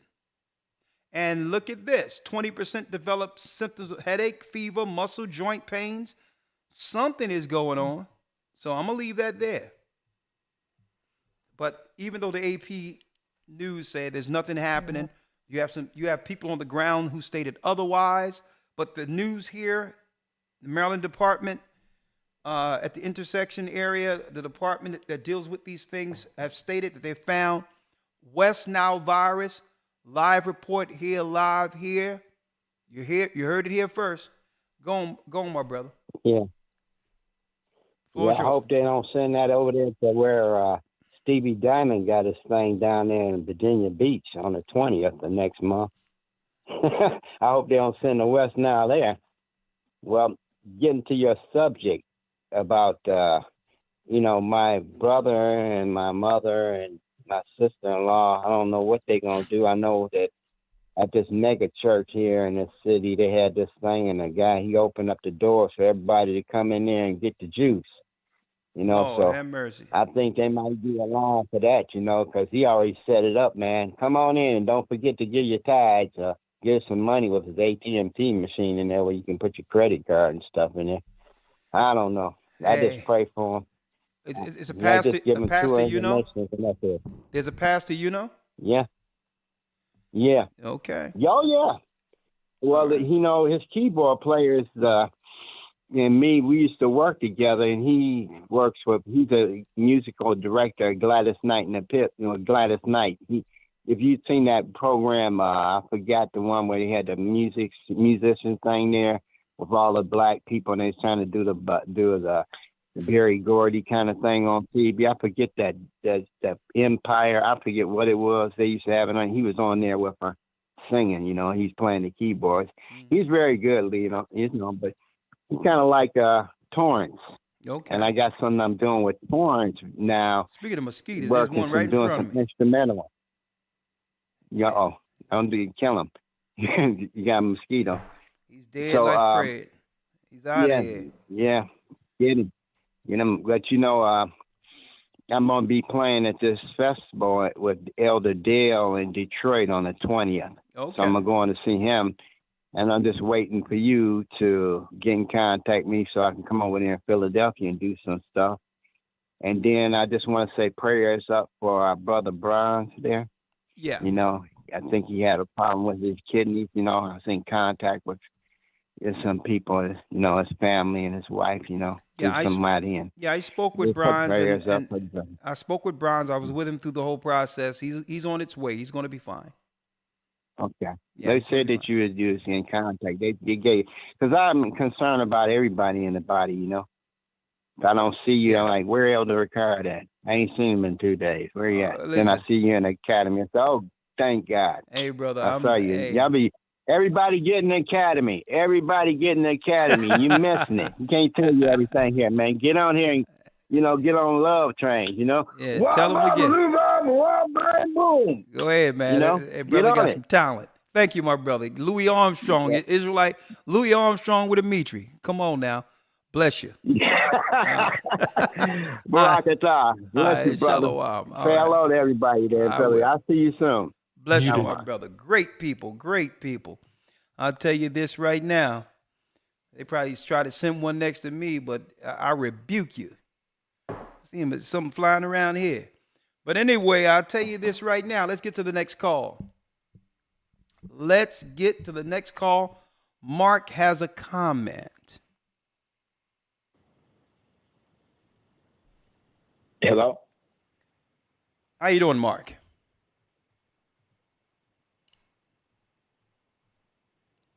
Yes, Mark?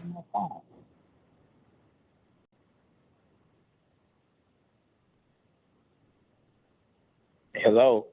Yes, you're live. You're live.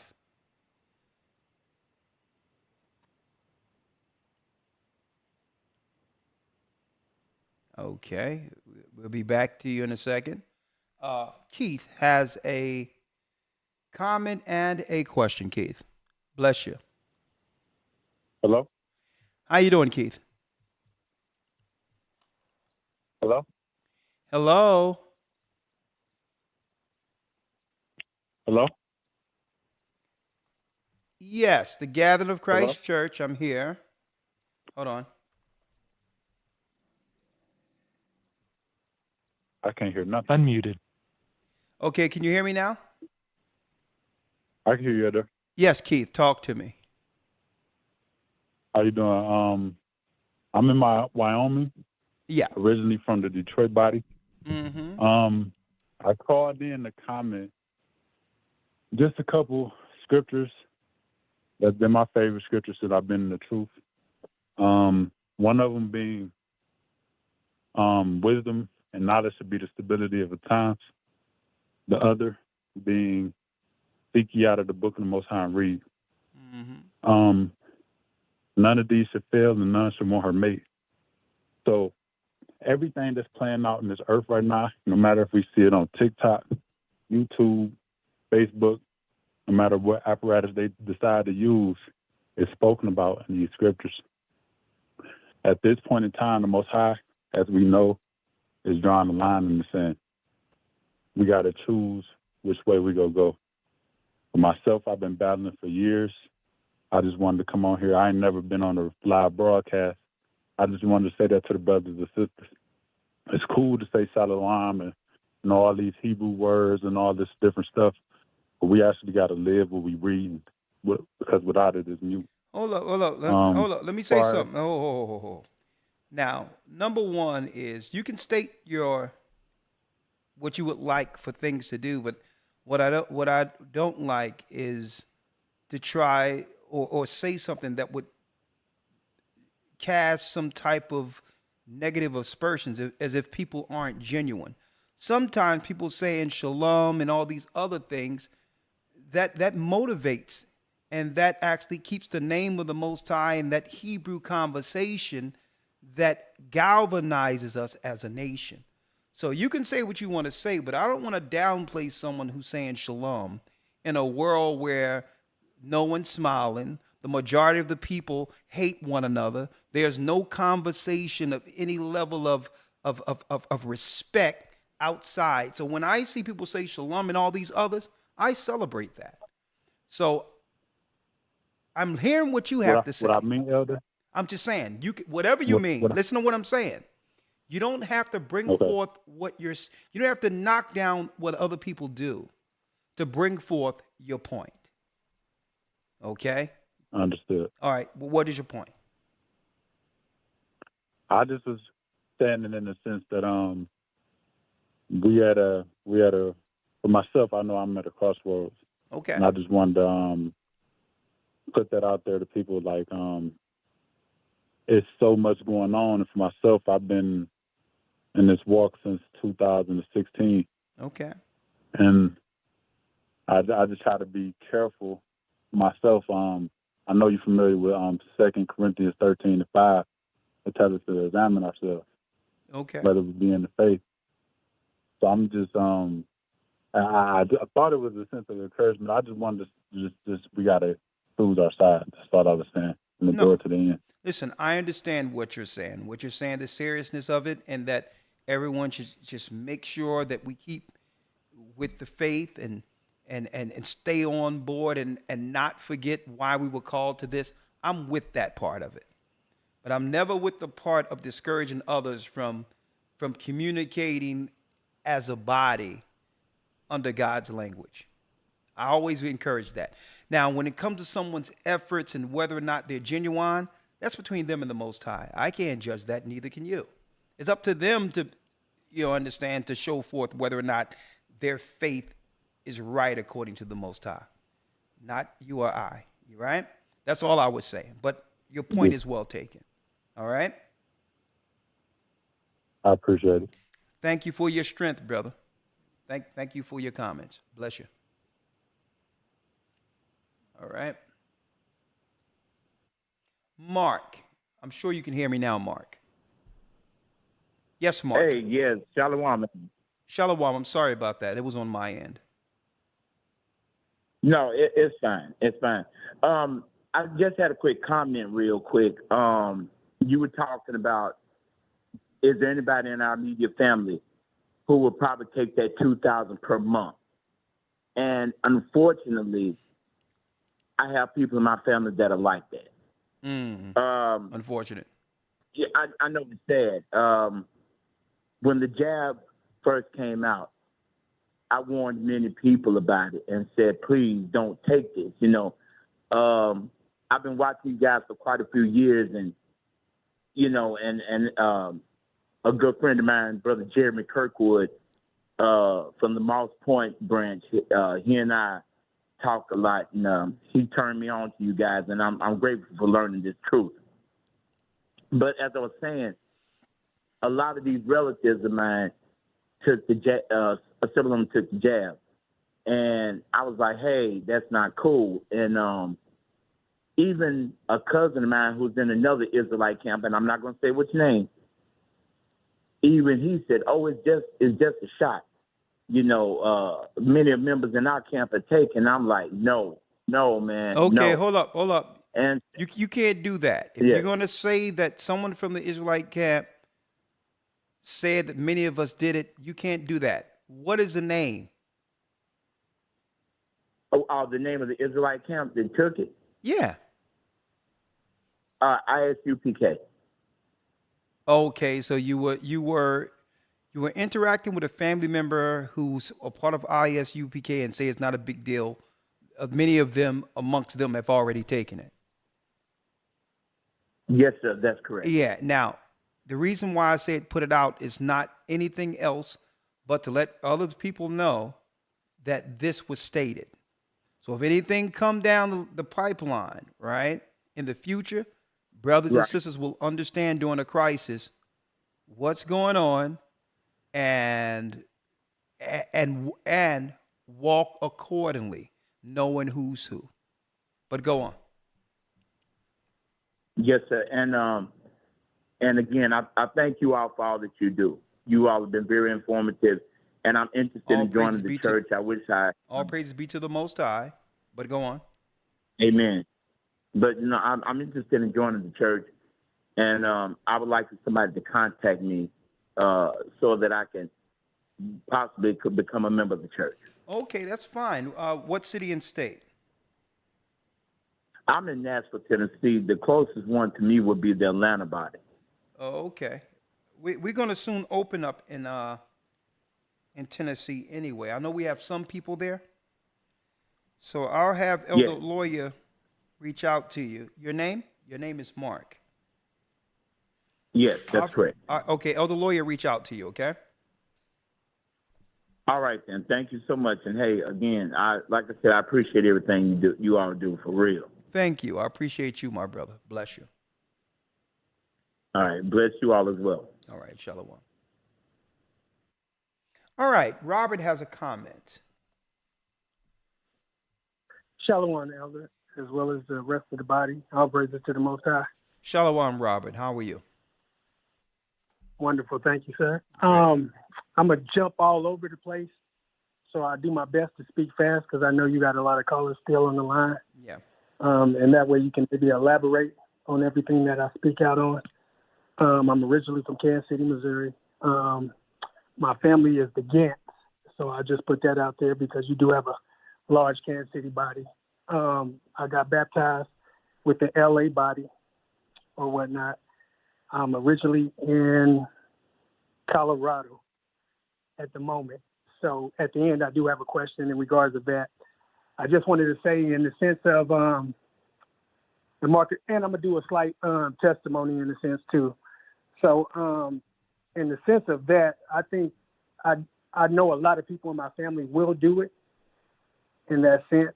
From my observation in regards of the jab or whatnot. No. So, well, what you were talking about, what we were talking about in particular was they're talking about rolling out a universal payment as a Right. possibility. Outside of what And- just and- happened, I would rather flow into what would happen if they were rolling out a $2,000 a month program if in return that person receive a chip in their hand or brain.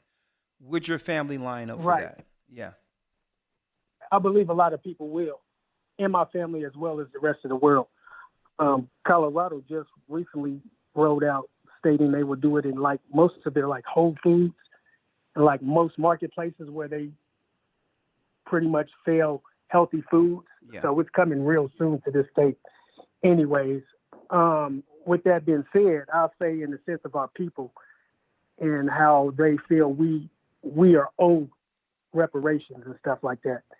I think that's something that our people hold dearly to themselves, and they Yeah. feel this nation, this world owes them something. Well, I'll tell you And what. one thing that I believe wholeheartedly that in America in particular, the descendants of slaves or foundational Black Americans who we know as the tribe of Judah here, I believe wholeheartedly that the people who built this country should get reparations. And I'm saying that I only concur. I wholeheartedly because I believe if the Japanese in internment camps for a temporal time can get money for what happened to them, if Jewish people can get, as Holocaust survivors can get something after a war that happened to them, and I believe that everyone have the right to stand up for the atrocities that happened to their own families, how can the people who built the country be skipped over? So I'm not saying who was in slavery before internment camps, before World War I, World War II, and then fought in every war up until the last war America had, our people fought. So the whole deal is, if you want to talk about being fair, of course I would be for a people who never received anything, who built the model for the free world to get something, when Japanese and others have jumped right over them. Now, do I believe our people will get it? Every time it's close, they try to switch it to something else.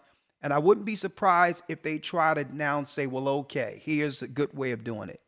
We'll say that the mark of the beast or the chip give them access to the money that they claim their forefathers worked for. They always switch it to something else. But if it's the mark of the beast, if they have to get an implant to actually get access to it, I would say wholesale, forget about it. But is it right that brothers and sisters are asking for it while they giving everything to everyone else? Absolutely. But go on. I completely agree with you on every notion and statement that you made, Yeah. Elder, completely. But with that being said, I mean, one thing that's always given me hope, how you put it, even the disciples are waiting for the Most High's kingdom right now. We're waiting on Yeshua's kingdom right now. So in the sense of what people are waiting for this world to give them something or to have something in this world, yeah, they're going to hold on to that dearly. And that showed me in the sense, like I stated last time, I'm not a gang member. I'm not a gangster. I'm not any of that, though. But the people I was surrounded by in my community and in my life, that's what they were. So I had enough respect for individuals to sit back and say, okay, well, he doesn't choose to be this and he doesn't choose to be that, but he can stand out. And my thing personally, like I said, I'm going to go into my testimony as well, in a sense. Ever since I was a young man or a young boy, I always felt the only thing in this world worth dying for was Yeshua. Okay. So that to me was ultimate. So when I'm going into my testimony, I say, yes, I'm in Colorado. I came out here I wasn't on the right things. I wasn't living like the Most High would want me to live. I engaged in activity in the sense of selling drugs and stuff like that. And with that, like the word says, the wages of sin is death. So I allowed a lot of things to come into my life in the sense of not knowing how death could be injected into my life, or I would be surrounded by death in any aspect. So I went to prison, and it was my new. I was in prison trying to learn law library over $100 dope case. I got locked up over $100 worth of dope. No juvenile felonies, no adolescent felonies, no real serious convictions in the sense of in being involved with the law. First time offender. They sent me to the penitentiary. I did a 5-year penitentiary sentence with a 5-year tail. So the judge had the right to sentence me anywhere from 14 to 16 years over $100. So with that being said, the scary thing about it is in the sense of the jab and what should be implemented and what shouldn't be implemented, the sense of saying no in a system like that, where you can't say no because it could be life or death. So like I said, since I was young, the only thing that was worth dying for was Yeshua. In the worldly aspect, in the Christian aspect, Jesus Christ, he was the only one that I felt was worthy of giving my life up for. So I feel for anybody who's in that situation or in them circumstances. But knowing that we're in the last day prophecies, that's what we're up against, because we are going to be criminalized. We are going to be the ones persecuted. We're going to go through the same thing that Christ went through. So, or whatnot. But in the sense of the jab, I feel a lot of people did that out of fear. And like you say all the time, and just like the word says, you can't fear anything. You can't have fear. Well, all due respect, brother, I'm going to move off of that into the universal financial piece. But I talking about that too much gives too many red flags on this channel. I'm with you. But listen, I have to moderate, brother. I have to put you on pause. If don't do that when I'm talking, please. What I'm saying is I have to moderate understanding the protection of this channel. Okay? Yes, sir. All right. 30 seconds, then I got to go to the next call. Your testimony, I'm glad the Most High have actually pulled you through that. But my thing is to keep it within the boundaries. You notice when I jump on that, I jump right off of it. I'm very careful with this particular platform, how sensitive it is with that. Yes, sir. Okay? Yeah, no, I was just saying because I'm in the corporate world now, and that's one thing that I noticed in the sense of how it was put out there like that, in the sense of maintaining your financial stability, your employment, as well as your occupation. They tried to roll that out in the sense of the jab, and a lot of people signed up for it. So I know in the sense of just all right, brother. No, I'm with you. Robert, I have to put you on hold. I'm sorry, my brother. I'm with you. Yep. All due respect, I apologize. Oh, Lord. I'm with you. Well, we're in the universal financial 2,000 a month realm for the next reset. Please.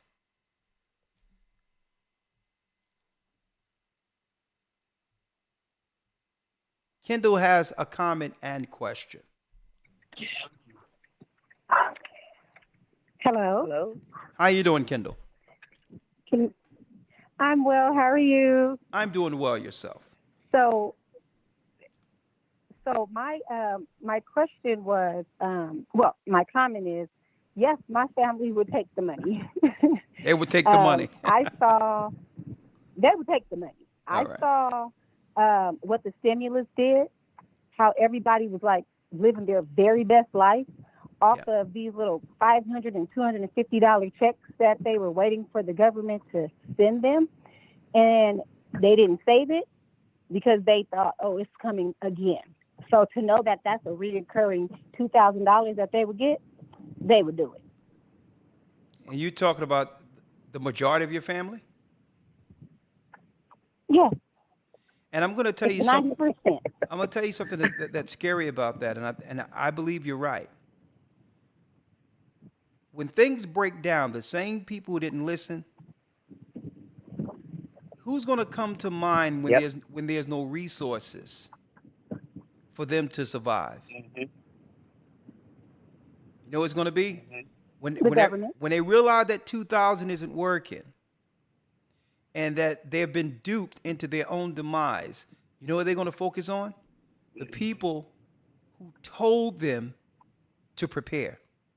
And guess who they'll be looking for to survive? Well, me. That's the comment I wanted to make. Go on. Okay, Elder. So, my family called me a prepper because I was the only one that didn't take the shot. Me and my 2 children. My whole entire family took it.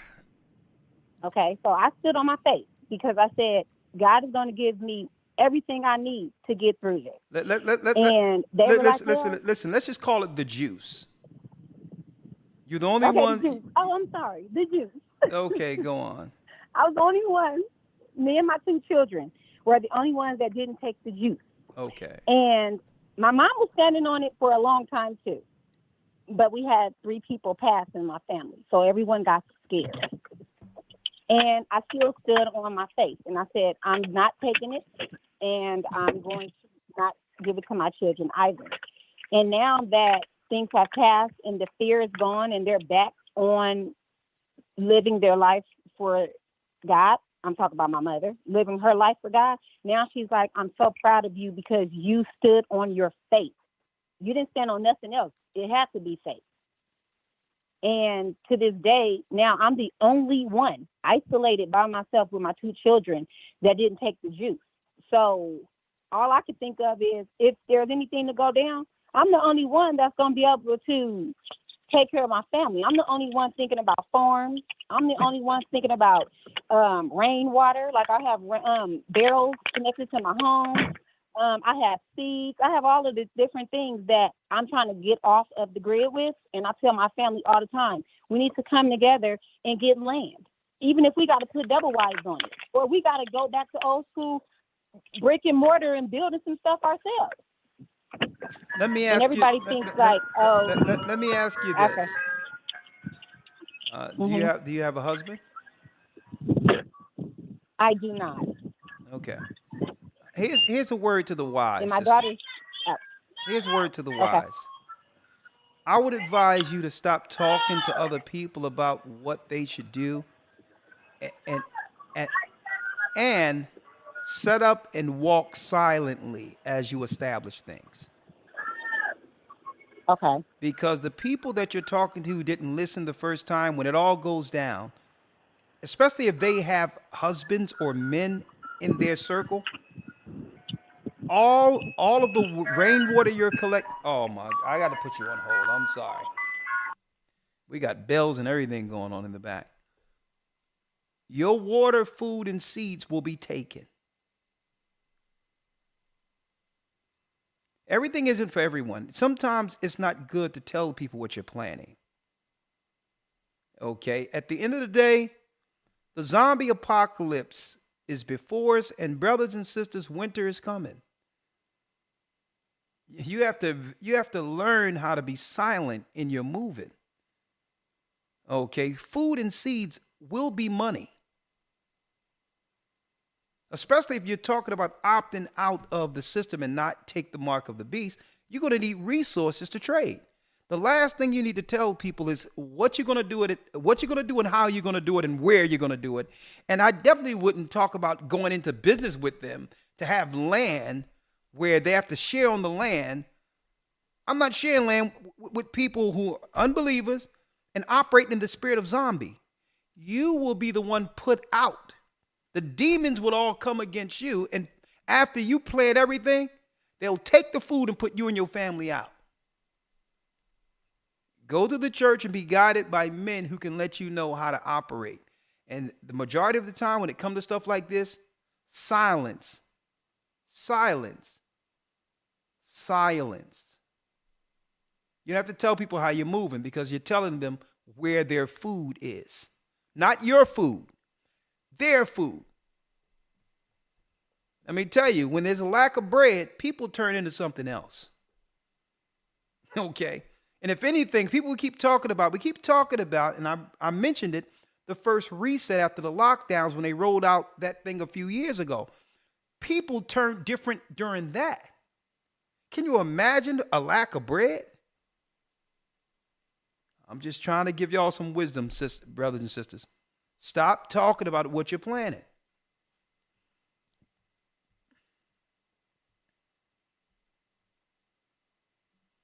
(708) Last call for this evening is Rick. Last call for the evening. Shalom. Shalom, Elder. How you doing? I'm doing well. Last call for tonight. What say you? The purge before the mark. People are dropping like flies. Cardiac arrests all over the place. And you know what? Hey, we're doing fine. We have the Bible, the Most High, and guess what? Health. Why?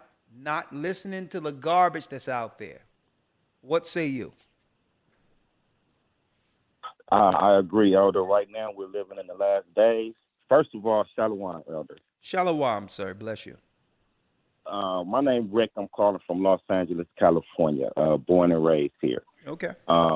Right now, I'm seeing everything revealing that the Bible, basically what the Bible revealed is going on in these last days. Out here in Los Angeles, living right next to Hollywood, which I believe is like the head of the snake. We're just not into God anymore. We're not into the Most High. Here, we don't have any camp set up besides IUIC. I went to one of their temples one day and they kind of frisked me down, like had to be down before I came in. It kind of made me feel real uncomfortable. I'm married. Well, I can't say anything. I can't say anything when it comes to security measures because we're living in a time where you can't be too careful. So I can't blame them for that.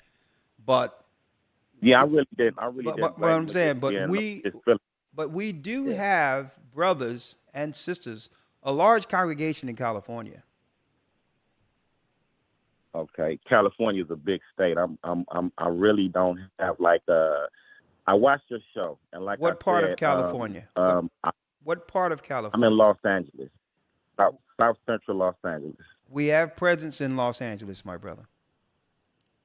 Okay, I would love to have that information because, yes, when it comes to worshiping, I would love to be around some brothers that's on the same page. Okay. So I've been watching your show for over the past 6 years now. I really appreciate the information I got. I'm married. My wife is not on that same page. It's a struggle between me and her. But that's neither here nor there. I was just trying to get a point across as far as what's going on in my city and what I see and my opinion on things. How old are you? I'm 47.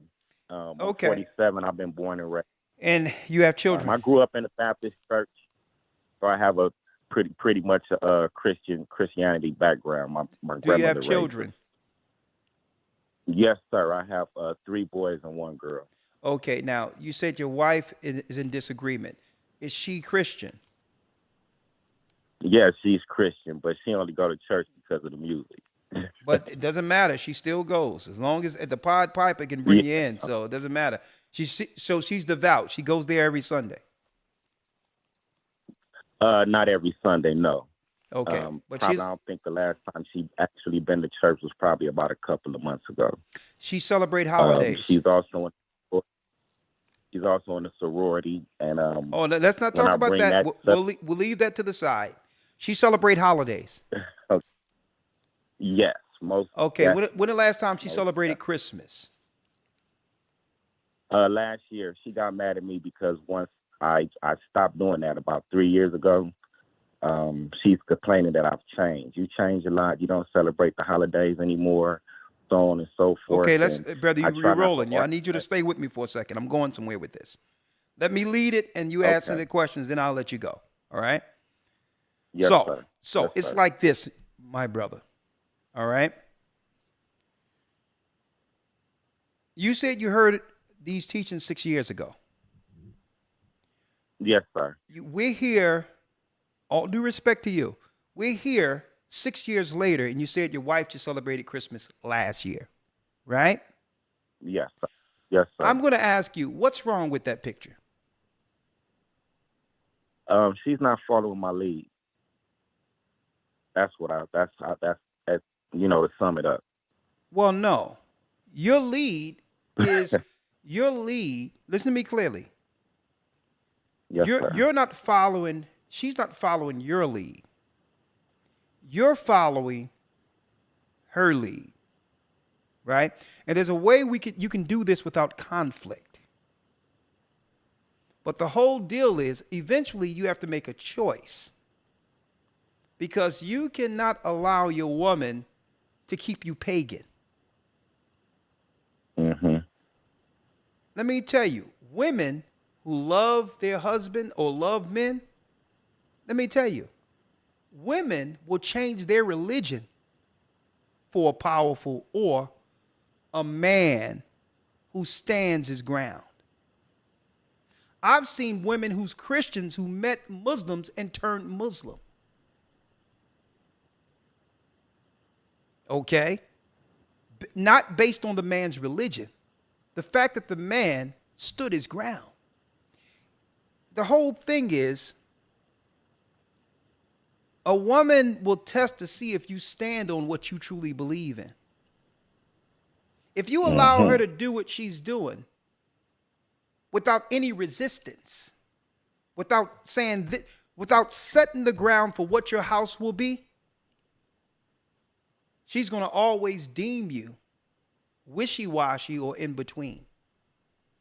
Because if a man really believed in God in the Bible, there will only be one God worshiped in that house. I'm going to show you how deep this is. I know women who went to the Middle East, right? Got with men, yes, sir. got with people, men who are Muslim, and they believe in Christ and all that. But you know what? None of what they believe could be exercised in that home, and she was a helpmeet to him, hitting his head 5 times a day with the third eye happening through time. Because that's the obedience that came with the power or the respect she had for that man. Now, I'm not here to challenge in who you are, whatever the case is. But at the bottom line, brother, you're going to have to stand for something. It's been 6 years, and she's still going to church. You have to stand for something. Or she's not going to. Yeah, that's what I'm saying is, listen, I'm going to let you go. I'm going to let you flow. Say, it's more like. I'm going to let you flow, but it's a battle. It is no battle. Women follow men they believe in. I can agree with that. So so then that comes in. Then there's a respect factor. There's a respect factor. Even if you don't believe what I'm dealing with, in my home, you're going to respect me. You're not going to bring another God in here. You're not going to bring a Nimrod stick and have me celebrate something that I know is pagan.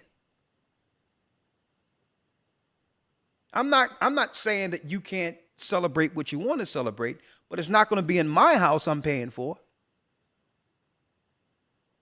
They're having Christmas everywhere in this earth. If you want to disobey December 25th, I'll see you when you get back. But in my house, the Most High is served. So men have to stand on their laurels, brother, or she's never going to see you as serious.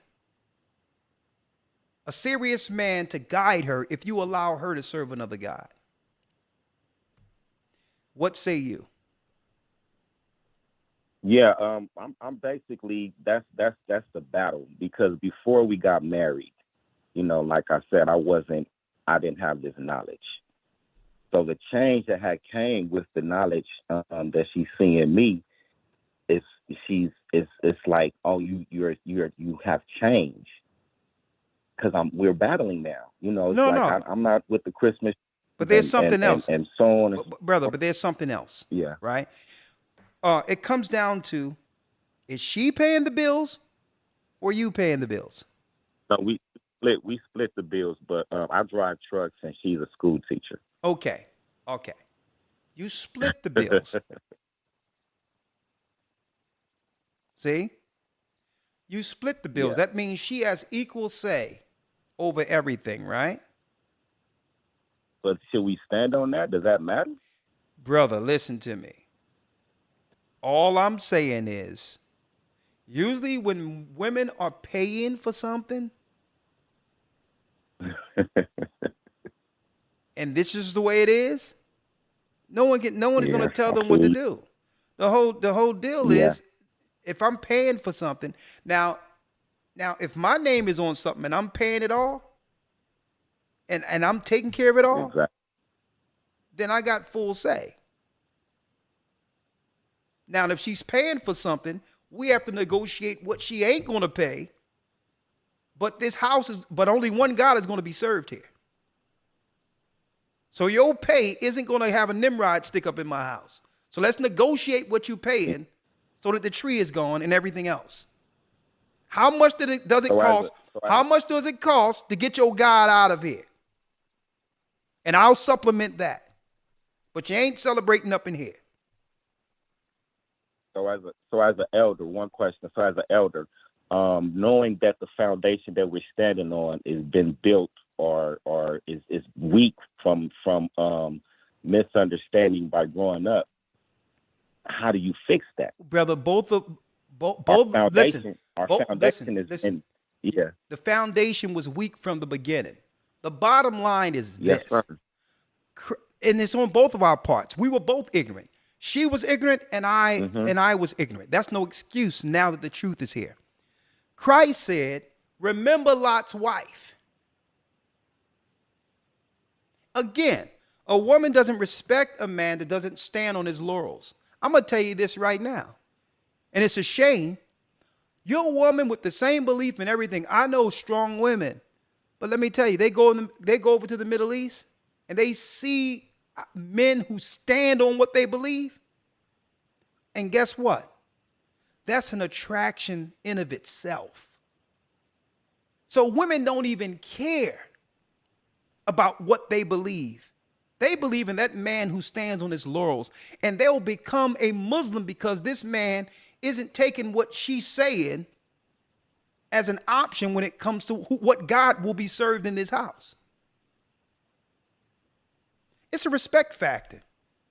And what's going on that I see, there's a lack of respect that we're suffering here that will not change until men stand up and say, you know what, all due respect. There's no fight. There is no abrasion. There is no argument. This is where I'm going to serve my God at. There will be no fight, because either way I'm going to serve my God where only one God will be served in my house. Either way, either here or someplace else, but only one God will be served. And what you'll see is, believe it or not, it'll be one way or the other. A woman will be like, oh my goodness, I don't want nothing to do with this. Or a woman going to be like, you know what? That's a man who's standing on the God he believes in. And that's me. I'm never going to change my heart on my God. No woman. I can understand. No woman, no man on earth. Listen, the Bible says, my rock. Listen, this is the battle. Yeah. Listen, at the end of the day, brother, when it comes down to it, and this is what we struggle with since slavery, this is the battle for power. That's what this is. This is a battle for power. And at the end of the day, she has the God she serves, and you done found this new God that disturbs her way of being. Her God gives her the advantage. It tells us in the book of Jeremiah that it was women who was baking cakes to the Queen Mother of Heaven. And the women did what? That's right. The women incentivized the men to follow, because this is how men was able to fall into the graces of the women by celebrating the goddess. And this is what gave women the power. So at the end of the day, this is how Israelites fell as a nation. Men began to follow their woman, baking cakes to the Queen Mother of Heaven, which is Easter, Christmas, and all this other stuff we're dealing with today. It's about power, brother. And at the end of the day, your power is 50-50. All right? Yes, sir. 50-50. Hold up, 50-50, but I'm going to show you how this is tilting a few percentages to her side. Your God isn't being served in that house. If a Nimrod stick is going up every year, okay, I don't know what y'all putting in as far as finances, but she has the power because her God is getting served there. The Bible tells us the universal order: God, Christ, man, woman, children. Okay? It's not man asking the wife, can his God be served in his house? Okay? Call me up and let me know what's happening in the 7th year. Christmas is coming. Winter's coming. Okay? Yeah, I think she realized that I'm not bound down to them old ways, and she's still trying to stick to her guns, but there's definitely no Christmas trees or anything like that in the house. Her family and everybody has been mad because I haven't been participating in their activities anymore. See, now you done switched it up. You just switched it up. You just told me that she celebrated Christmas last year. Oh no, she celebrated, meaning like the presents and everything, but I didn't, I didn't buy the Christmas tree. I didn't do anything because we was, that was the whole. You usually go out and buy Christmas trees. That's what we like. So I had stopped. I completely stopped all that. I didn't go to the little family Christmas party that her moms usually give and everything. I didn't participate in anything. I didn't brother, listen, gifts. I didn't do anything. Brother, you talking about you. If she brought gifts and she went to her mama's house where there's a tree. Yeah.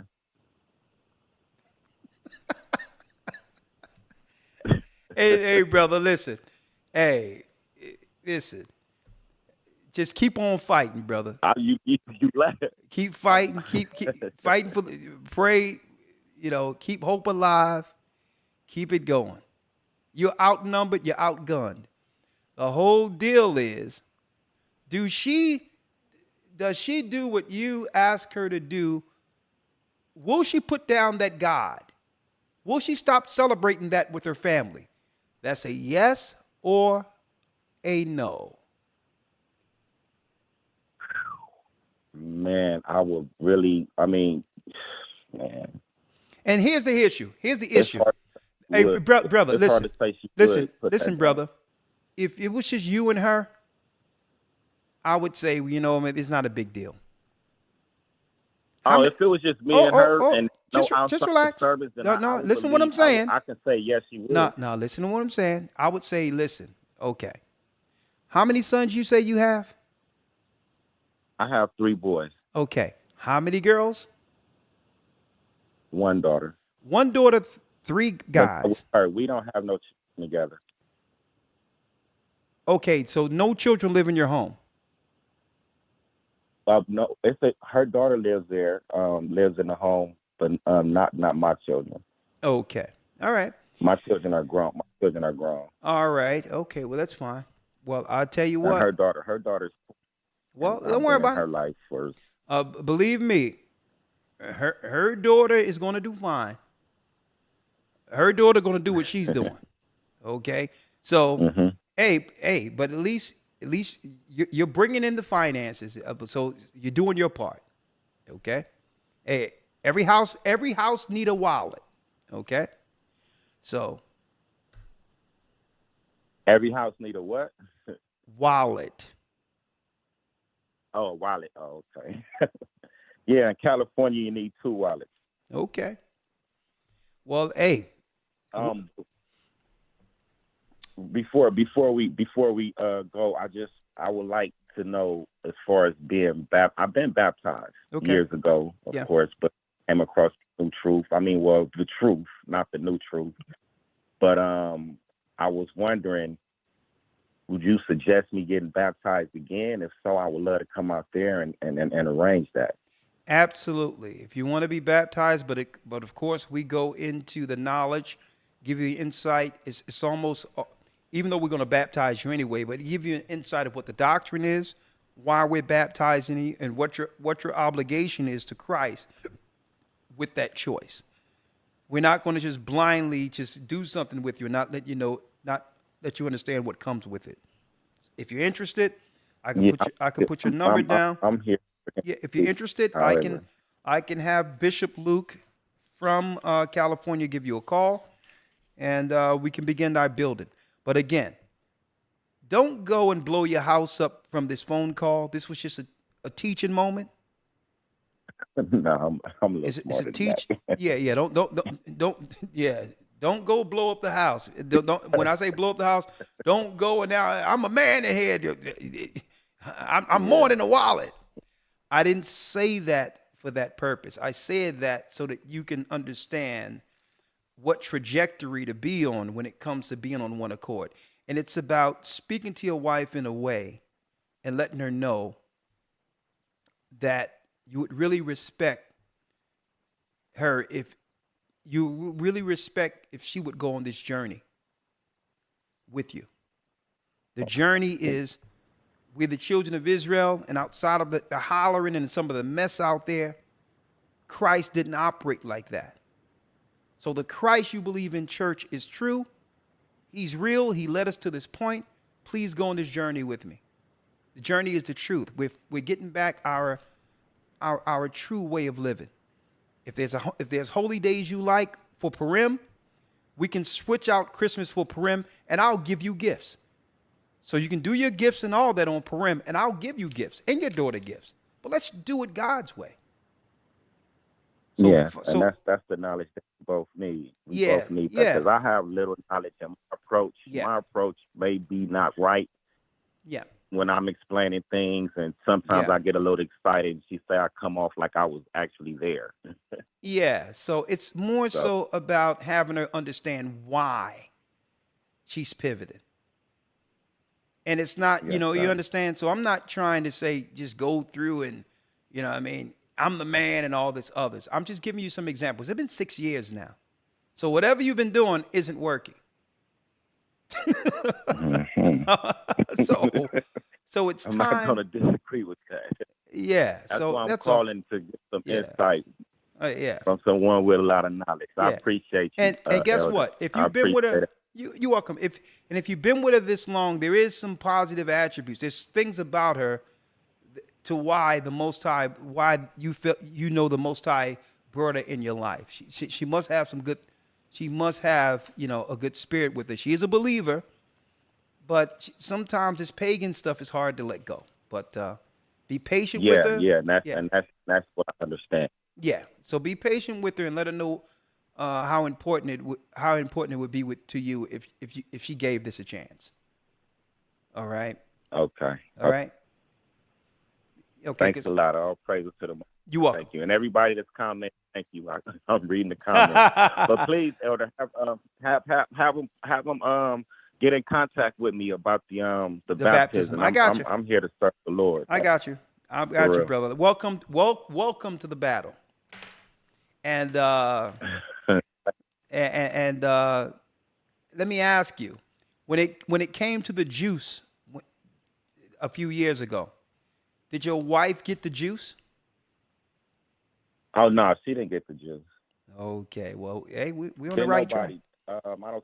We're on the right track. Okay, well, we good. We good. That's good to hear. Yeah. All right, well, brother, welcome to the fold. I'll give you a call. You'll have a call before this week is out. All right. Thank you, sir. My brother. Oh yeah, these comments, they get relentless, especially after 10 o'clock. But anyway, Elder Lawyer. Bless you, Elder Lawyer. Thank you for assisting me tonight, brother. It's been a great broadcast. Yes, sir. Yes, sir. All right. And Shalom. I'll talk to you tomorrow. My brother from the same mother. Shalom. Yes, sir. Shalom. All right, brothers and sisters. I'm Elder Rick Shaw, the Gathering of Christ Church. This concludes our broadcast for this evening. May the Most High stay with you. Stay Thank prayed you for up. using Blog Talk Radio. Goodbye. We're in the purge. Do not, I repeat, do not fall victim to the mark of the beast. Stay prayed up, sin not. We, as the children of Israel, will soon see Zion. Shalom.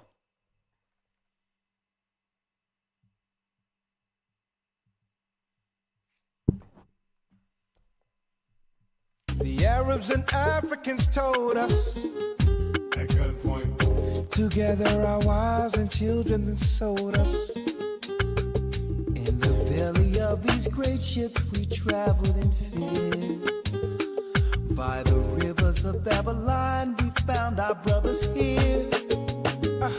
Gather us in Colombia, Reuben from Australia, Issachar, the Mexicans, from the gathering Israel, Judah, the Negroes, Benjamin, the West Indians, Levi, the Haitians.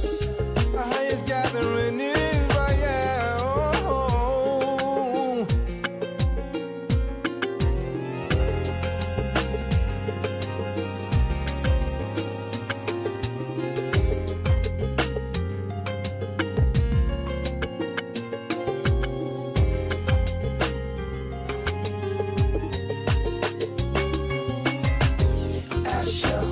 Colombia, Reuben from Australia, Issachar, the Mexicans.